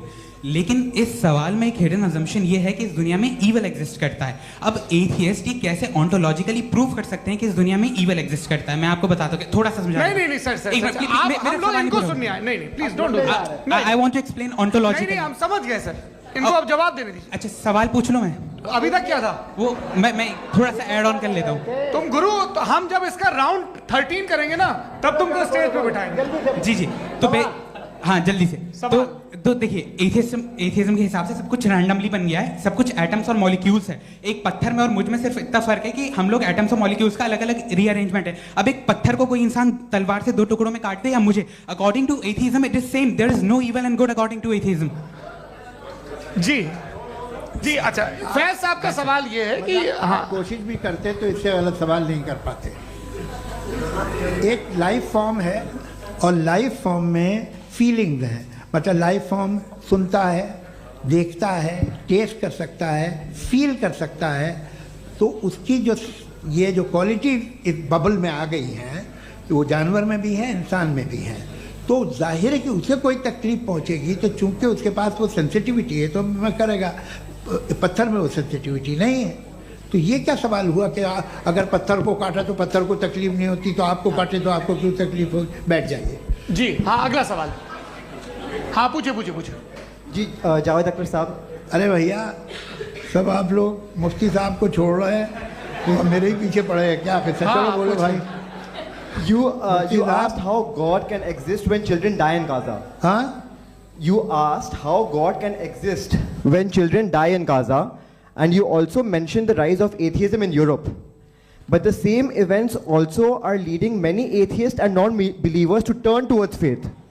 How do you interpret this contradiction, where suffering pushes some away from God, yet brings others closer to belief? आपको एक बात बताऊं, दुनिया परफेक्ट तो कहीं भी नहीं है, हर जगह कुछ खामियां हैं। बेटा एक मिनट, मैं आप ही को कहेंगे, देखो वो तो कुछ खामियां, कमज़ोरियां, खराबियां सब जगह है। लेकिन अगर देखोगे ईमानदारी से कि दुनिया सबसे ज़्यादा महज़्ज़ब कहाँ है, एक आम शहरी को कहाँ हुकूक हासिल हैं, वो बोल सकता है, अपनी मर्ज़ी से काम कर सकता है, अपनी मर्ज़ी से राय दे सकता है, हुकूमत के ख़िलाफ़ बोल सकता है, बरसरे इक़्तिदार लोगों के बारे में बोल सकता है, सरमायादारों के ख़िलाफ़ बोल सकता है। तो आपको ये स्कैंडिनेवियन कंट्रीज़ में मिलेगा, वेस्टर्न यूरोप में मिलेगा। मैं नहीं कह रहा वो परफेक्ट है, बिल्कुल नहीं, वहाँ बहुत ख़राबियाँ भी हैं, परफेक्ट तो कोई। लेकिन जिन जिन मुल्कों में, लैटिन अमेरिका देखो, गल्फ देखो, वहाँ पर आपको ये ज़रूर है कि रेप नहीं होते होंगे। रेप की ज़रूरत क्या है भाई? उसको तो ख़रीद लो, घर में रखो, सड़क पर रेप करने की क्या ज़रूरत है? मगर सुनिए, मगर हकीकत ये है कि वहाँ शख्सी आज़ादी राय देने की, बोलने की नहीं है। जी, ये एक आखिरी सवाल मुफ्ती साहब से। हाँ मैम, इनको माइक दीजिए। शुक्रिया। मेरा नाम मनीषा है, मैं हरियाणा से आई हूँ। मैं मुफ्ती साहब से एक बात पूछना चाहती हूँ। आप बार बार जावेद साहब को कॉन्ट्राडिक्ट तो कर रहे हैं कि आपने ये कहा, लेकिन आप भी अजम्पशंस के बेसिस पे बात कर रहे हैं। आपने खुदा के होने का कौन सा प्रूफ पेश किया है खुदा की एग्जिस्टेंस का? अब इस सवाल को अलग रहने दीजिए, कौन एथीस्ट है कौन नहीं है। और दूसरी बात जो आपने एक छोटी सी कही थी कि ये फ्री विल का इस्तेमाल करता है इंसान अपनी, लेकिन इस फ्री विल का इस्तेमाल में मतलब खुदा ने ये दे दी सबको ये इजाज़त कि वो कितना घिनौनापन और कितने ज़्यादा ख़राब से ख़राब तरीके इस्तेमाल कर सकता है। जवाब सुनते जी। आप फ्री विल को मानती है ना, या अब कहती है कि फ्री विल नहीं है ना? मानती है ना? तो अब आपके पास इसका कोई एक्सप्लेनेशन नहीं है कि अगर एक इंसान उस फ्री विल का इस्तेमाल करके गलत काम कर रहा है और बच के अच्छी ज़िंदगी गुजार के निकल जा रहा है, उसका कोई रिकम्पेंस नहीं है। हमारे वर्ल्ड व्यू में जो इंसान गलत काम कर रहा है उसको भी रिकम्पेंस यानी उसका बुरा बदला मिलना है, और जो सही काम कर रहा है उसको सही बदला मिलना है। लिहाजा जो फ्री विल है वो इस तरीके से है कि एक लिमिटेड टाइम तक खुदा ने मोहलत दी है। ऐसा नहीं कि छूट दे दी, जो करना है करते रहो हमेशा। वक्त आएगा जब एग्जाम का टाइम खत्म होगा तब रिजल्ट आएगा। दौराने एग्जाम जबरदस्ती आपको नहीं बताया जाएगा। अरे भाई एक सेकंड जी, एक सवाल मुफ्ती साहब से मेरा। मुफ्ती साहब से एक सवाल। रुक जाइए, आपसे फोन आप इसके बाद आपसे यही रहेंगे वो। हाँ बोलिए। मैं मुफ्ती साहब एक ही सवाल करता हूँ कि अगर जो हो रहा है फ्री विल से हो रहा है और एक दिन बरोज़ क़यामत इंसाफ होगा मैशर में वगैरह वगैरह, तो दुआ क्यों मांगते हैं लोग? दुआ मांगते हैं इसके मतलब है अभी भी उसने ये डिपार्टमेंट रखा है कि मैं रोज़मर्रा की ज़िंदगी में बिल्कुल बिल्कुल ही कैन। तो तुम कैन हो, तुम मुझे नौकरी दिला देते हो, मेरे बेटे को ग्रीन कार्ड दिला देते हो, और 45,000 बच्चे मरते हो उन्हें रोकते नहीं हो। नहीं तो क्या आप ये कह रहे हैं कि इस दुनिया में जालिमों को कभी पकड़ ही नहीं होती है? अरे जो भी पकड़ होगी वो बच्चे रोते हैं। बिल्कुल, देखिए मैंने अपने ओपनिंग स्टेटमेंट में यही कहा था कि जनाब जावेद साहब सिर्फ इमोशनल आर्गुमेंट देंगे। This is an emotional argument. ये छोटे मोटे इसके पीछे का रीजन मैंने बताया क्या है, इसके पीछे का विजडम क्या है मैंने बताया। मंच से आप लोगों को सज्जनों इसलिए कह रहा हूं ताकि थोड़ा सा आपके कॉन्शियंस पे जोर रहे कि आपको ऑर्डर बचा के रखना है। वक्त तय हुआ था, ये वक्त पूरा हुआ, आपने इतने धैर्यपूर्वक सुना, मैं आप सबका बहुत बहुत शुक्रगुजार हूं। यदि इन दोनों विद्वानों की इच्छा होगी तो कभी हम इस बातचीत का राउंड 2 राउंड 3, यही तो देखिए खूबी है इंसान की कि बहस मुबाहसे में वो पड़ा रहता है। आप लोगों ने बड़े धैर्य का परिचय दिया, बहुत बहुत शुक्रिया। इसी के साथ ये बातचीत यहाँ पे समाप्त होती है। आप लोग को मैं एक बात बता दूं, ये सारी बहस हो गई, अब मुफ्ती साहब और बड़े मुफ्ती साहब इन साथ के साथ मैं खाना खाने वाला हूँ। अच्छा